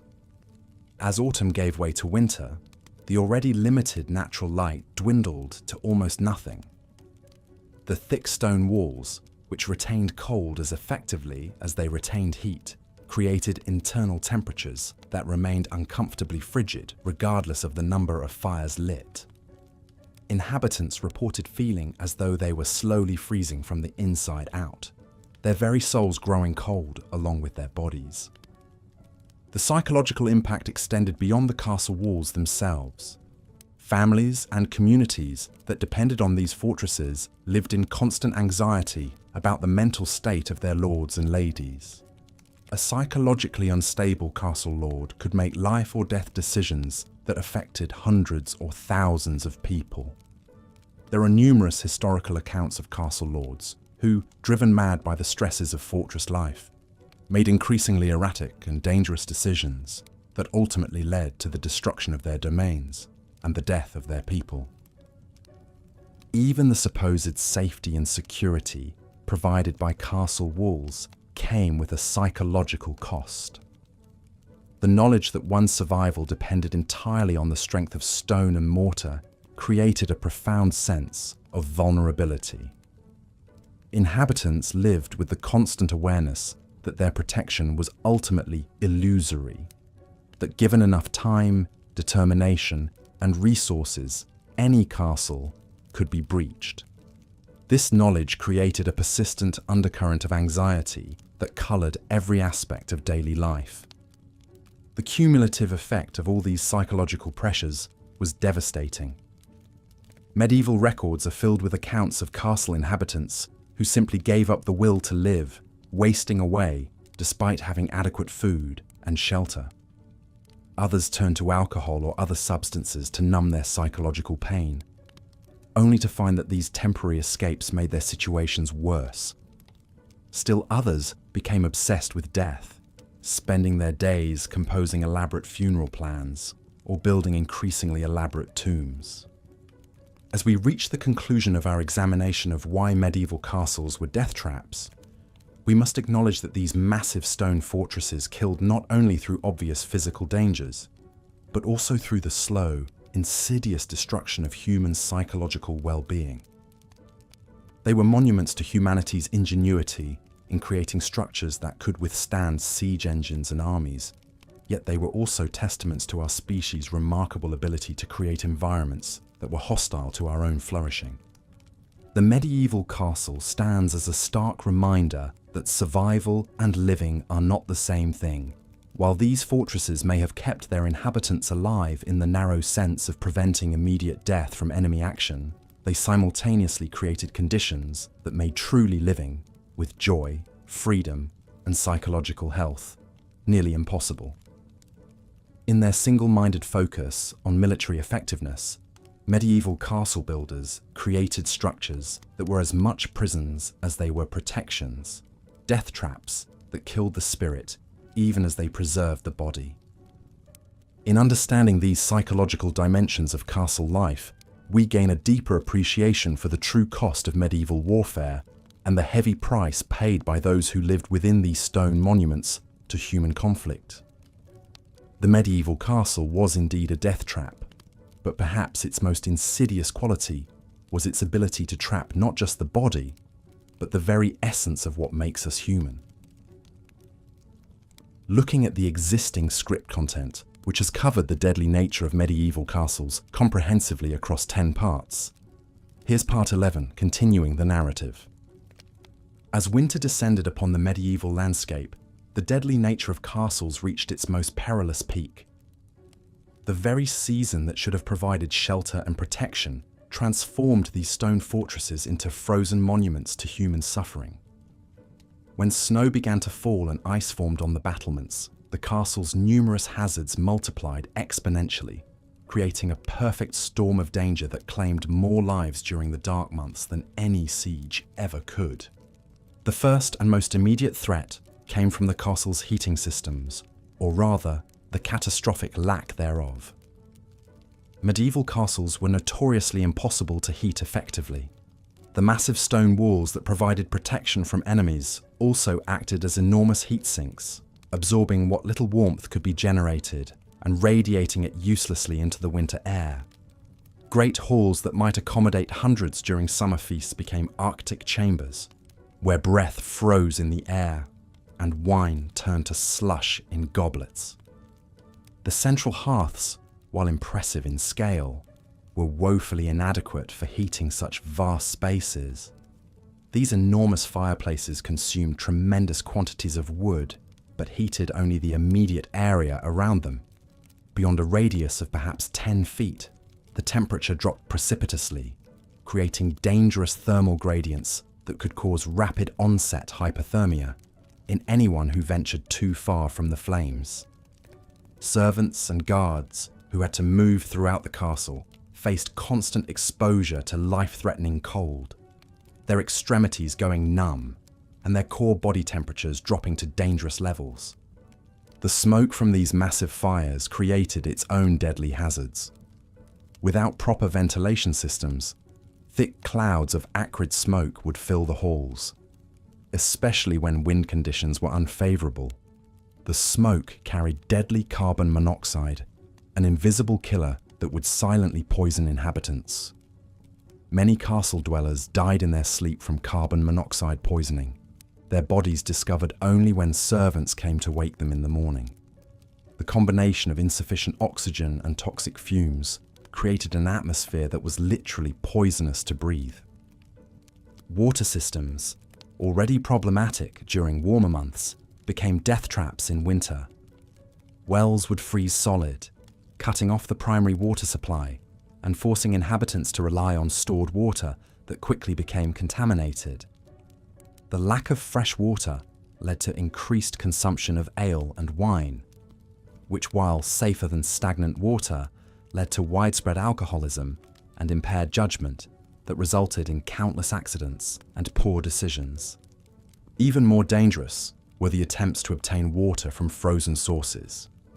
Desperate inhabitants would venture onto frozen moats or attempt to break ice from wells, often falling through and drowning in the frigid water below. The weight of armor and heavy winter clothing made escape from such situations virtually impossible. Bodies would often remain trapped under ice until spring thaw revealed the grisly extent of winter's toll. The castle's sanitation systems, primitive at best during normal conditions, became completely non-functional in winter. Guardrobe chutes would freeze, creating massive blockages that caused human waste to back up into the living quarters. The stench became overwhelming, but more dangerous was the spread of disease through the contaminated environment. Dysentery, typhoid, and other waterborne illnesses ran rampant through the close quarters, killing inhabitants who had survived the initial cold. Food storage and preparation became matters of life and death during winter months. The castle's food stores, while impressive in quantity, were often inadequately preserved for extended cold periods.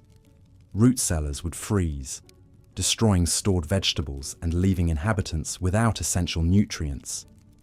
Scurvy became common as fresh produce disappeared entirely, causing teeth to fall out, wounds to fail to heal, and eventually death from internal bleeding.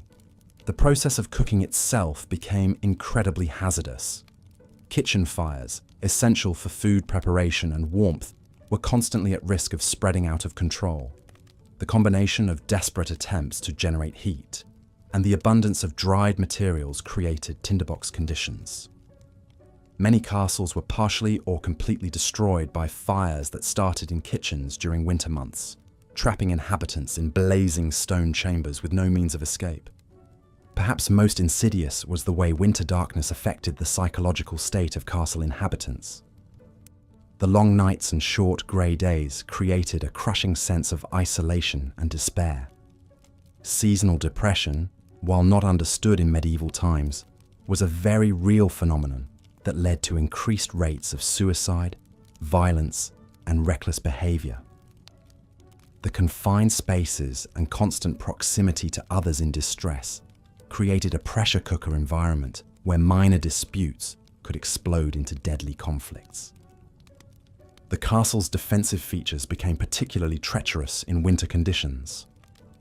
Icy battlements and frozen walkways turned routine patrols into death-defying endeavours.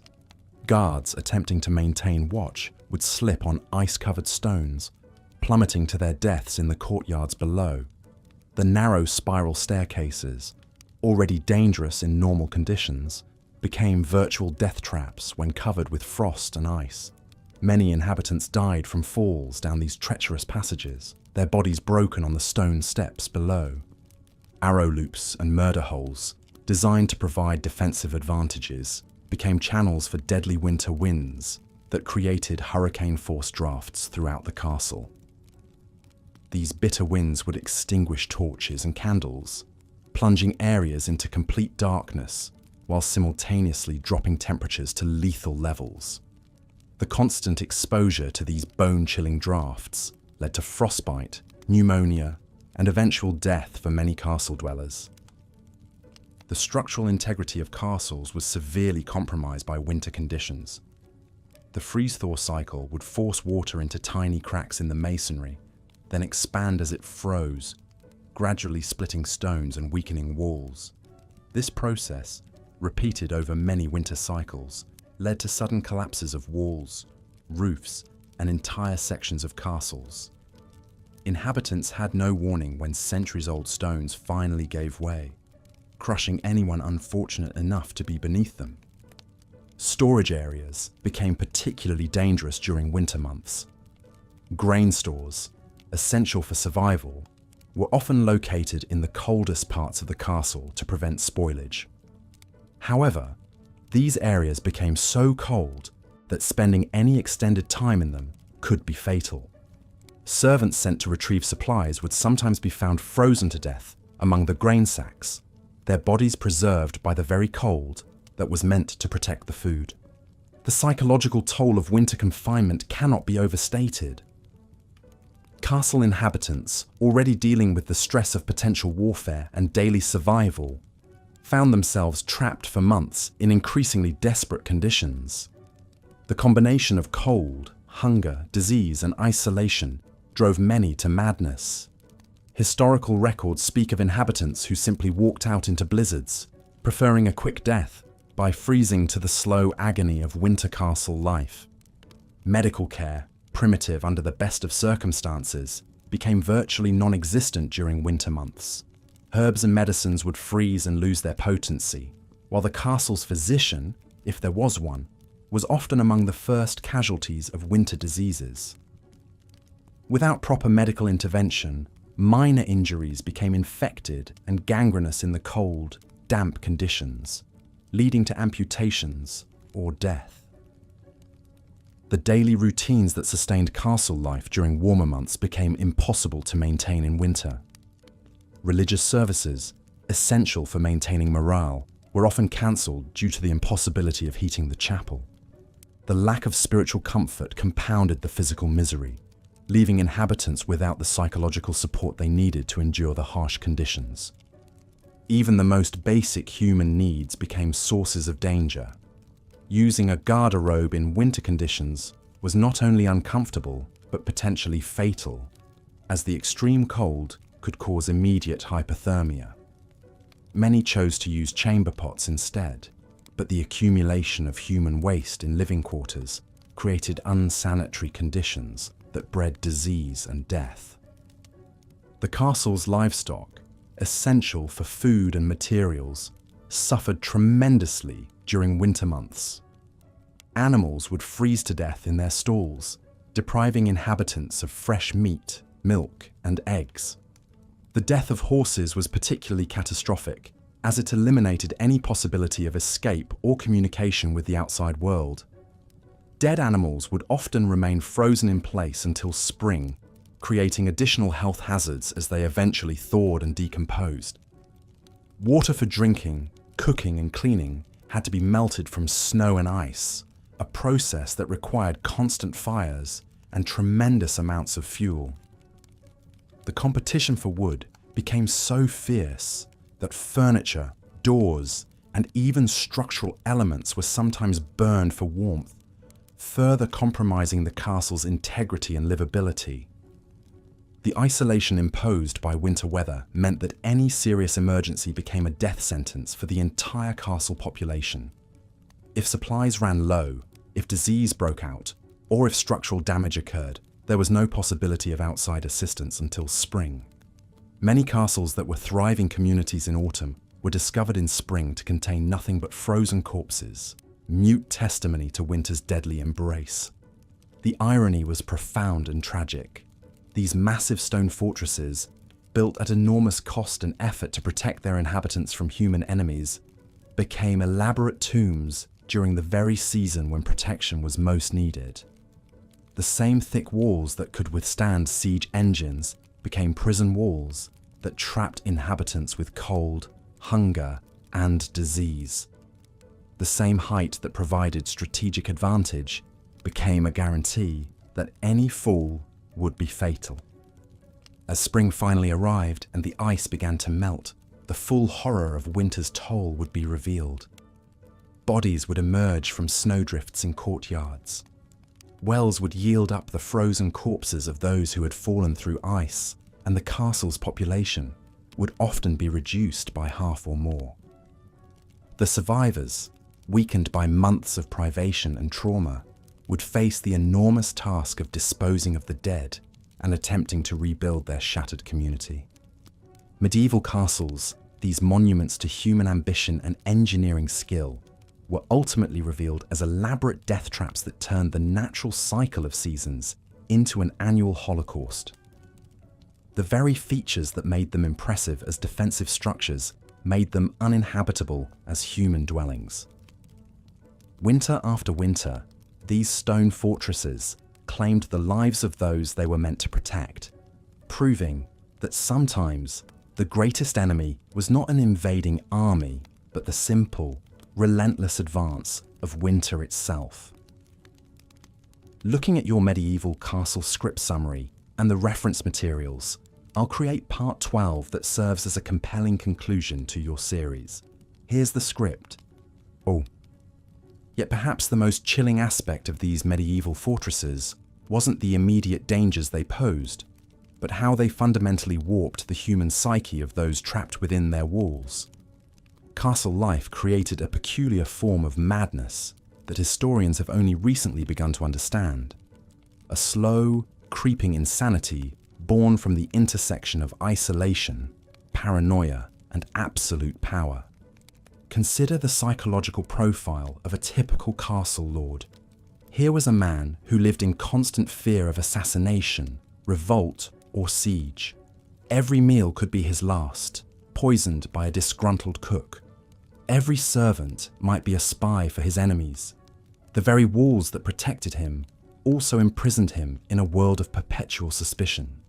Sleep became elusive when every shadow might conceal a dagger. Every footstep in the corridor could herald his doom. The isolation was perhaps worse than the fear. Castle lords often went months without seeing anyone outside their immediate household. They were cut off from the rhythms of normal life, from the simple pleasures of walking freely through a village or having an unguarded conversation with a stranger. This isolation bred a particular kind of narcissism and detachment from reality. Many lords began to see themselves as gods among mortals, their judgment infallible, their desires paramount. We see evidence of this psychological deterioration in the increasingly bizarre behaviors documented in castle records. Lords who demanded their food be tested by multiple tasters before each bite. Nobles who slept in different rooms each night, following no pattern that enemies could predict. Castle rulers who became convinced that birds were spying on them, ordering the systematic slaughter of every raven and crow within miles of their fortress. The servants and guards fared no better psychologically, living under constant surveillance, knowing that any mistake could result in brutal punishment or death. They developed what we might now recognize as severe anxiety disorders. Many castle servants reported chronic insomnia, unable to sleep for fear of making a noise that might disturb their lord. Others became obsessively focused on minute details of their duties, checking and rechecking their work dozens of times. The children born in these environments suffered perhaps the most tragic psychological damage. Growing up surrounded by violence, paranoia, and death created adults who were fundamentally unable to trust or form healthy relationships. Many noble children were raised primarily by wet nurses and tutors, seeing their parents only during formal occasions. They learned early that affection was weakness, that trust was dangerous, and that power was the only thing that mattered. Castle chroniclers recorded disturbing accounts of noble children who tortured animals for entertainment, who showed no emotion when witnessing executions, who spoke casually of murder and betrayal as if discussing the weather. These weren't inherently evil children. They were products of an environment so toxic that it poisoned their developing minds. The seasonal patterns of castle life only amplified these psychological pressures. Winter months were particularly brutal, with everyone trapped together in close quarters for months at a time. The combination of limited daylight, poor nutrition, and cabin fever created explosive tensions. Castle records show that incidents of violence, both among servants and nobles, spiked dramatically during the winter months. Spring brought its own psychological challenges. After months of confinement, the sudden expansion of possibilities, travel, warfare, hunting, often triggered manic episodes in castle inhabitants. Lords would embark on reckless military campaigns or grandiose building projects, driven by a desperate need to assert control over a world that felt increasingly chaotic. The religious atmosphere of medieval castles added another layer of psychological torment. Chapel services were mandatory, often multiple times per day. The constant emphasis on sin, damnation, and divine judgment created a pervasive atmosphere of guilt and fear. Many castle inhabitants developed what we would now recognize as religious obsessive-compulsive disorder, performing elaborate rituals to ward off divine punishment. Castle confessors held enormous psychological power over inhabitants. These priests knew everyone's secrets, fears, and guilty thoughts. They could absolve or condemn with a word, and many used this power to manipulate castle politics. The knowledge that your deepest thoughts were being reported to both God and potentially your enemies created an additional layer of psychological stress. The economic pressures of maintaining a castle also took a severe psychological toll. Lords lived in constant fear of bankruptcy, knowing that financial ruin could mean the loss of everything: power, status, family, life itself. The enormous costs of maintaining walls, feeding armies, and projecting power meant that even wealthy nobles lived on the edge of financial disaster. This economic anxiety manifested in increasingly desperate behaviors. Lords would mortgage their children's futures, sell family heirlooms, or embark on risky ventures in pursuit of quick wealth. The psychological stress of these financial pressures often led to poor decision-making, creating a downward spiral of debt and desperation. The gender dynamics within castles created additional psychological trauma, particularly for women. Noble women lived under constant surveillance, their value measured primarily by their ability to produce male heirs. The knowledge that failure to bear sons could result in divorce, exile, or worse, created chronic anxiety that affected every aspect of their lives. Many noble women developed what castle physicians described as melancholy, what we would now recognize as severe depression. Trapped in loveless marriages, separated from their families, unable to make meaningful choices about their own lives. These women often retreated into fantasy worlds or religious obsession as coping mechanisms. The servants who witnessed these psychological breakdowns often suffered secondary trauma. They watched their lords and ladies descend into madness, knowing that any attempt to help or intervene could be interpreted as insolence or treason. This created a culture of willful blindness, where obvious mental illness was ignored until it manifested in violence.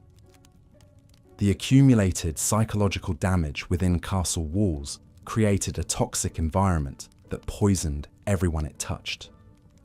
Servants who managed to escape castle life often struggled to adapt to normal society. They remained hypervigilant, unable to relax, expecting violence or betrayal at any moment. Many former castle inhabitants never learned to form healthy relationships or trust others. The children of castle servants faced their own unique psychological challenges. They grew up witnessing extreme inequality, seeing how the accident of birth determined whether someone lived in luxury or squalor. This often created either deep resentment and revolutionary tendencies, or conversely, an acceptance of inequality so complete that they never questioned their own subjugation. Perhaps most tragically, the psychological damage inflicted by castle life was passed down through generations. Noble families developed patterns of dysfunction that persisted for centuries, cycles of violence, paranoia, and emotional detachment that shaped entire bloodlines. The very structures designed to preserve family power often destroyed the families themselves. The training of young knights within castle walls created its own form of psychological damage. Boys as young as 7 were sent away from their families to serve as pages, beginning a process of deliberate dehumanization designed to create perfect warriors.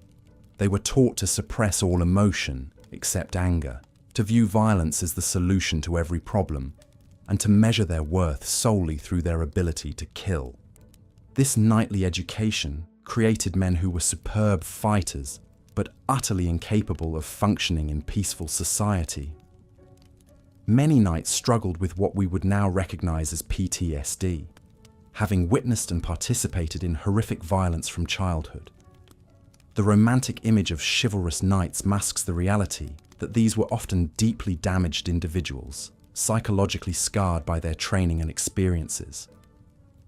The constant presence of death within castle walls created a peculiar form of desensitization that affected everyone. Public executions were entertainment, torture was routine, and casual violence was so common that inhabitants became numb to suffering. This emotional deadening was both a survival mechanism and a tragedy, creating people who had lost touch with their basic humanity. Castle inhabitants developed elaborate superstitions and rituals as psychological coping mechanisms. They wore amulets to ward off poison, performed complex ceremonies before eating, and created intricate systems of signs and portents to try to predict and control their dangerous environment. These behaviors provided the illusion of control in a world where death could strike at any moment. The architectural features of castles themselves contributed to psychological deterioration. The narrow windows, thick walls, and maze-like corridors created a sense of entrapment that affected inhabitants' mental state. Many castle dwellers reported feeling increasingly claustrophobic over time, developing an almost pathological need to escape their stone prisons. The echo chambers created by stone walls and vaulted ceilings amplified every sound, making privacy impossible and creating constant acoustic stress. Inhabitants learned to whisper or developed elaborate systems of silent communication. But the psychological pressure of never being able to speak freely took its toll. As we reach the end of our journey through these medieval death traps, we must confront an uncomfortable truth. The castles that dominated the medieval landscape were not just physically dangerous, they were engines of psychological destruction that damaged everyone who lived within their walls. They created cycles of violence, paranoia, and dysfunction that rippled outward through society, shaping the medieval world's fundamental character. The legacy of these stone fortresses extends far beyond their military function. They represent humanity's capacity to create environments so toxic that they poison the very people they were designed to protect.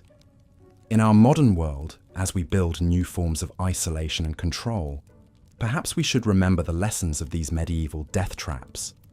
That walls built to keep danger out often trap something far worse within. The next time you visit a medieval castle, admire its engineering and imagine its history. But remember too the human cost of these magnificent monuments to power and paranoia. Behind every stone lies a story of suffering. Behind every tower a tale of lives cut short not by enemy action, but by the very fortress that promised safety. These were not homes. They were elaborate tombs for the living, beautiful prisons that trapped their inhabitants in cycles of fear, violence, and madness that lasted for centuries. In the end, medieval castles achieved their purpose perfectly. They were indeed impregnable fortresses. But what they kept out was not just enemies, but humanity itself, creating stone monuments to mankind's eternal struggle between the need for security and the cost of freedom. And in that struggle, perhaps, lies a lesson for us all.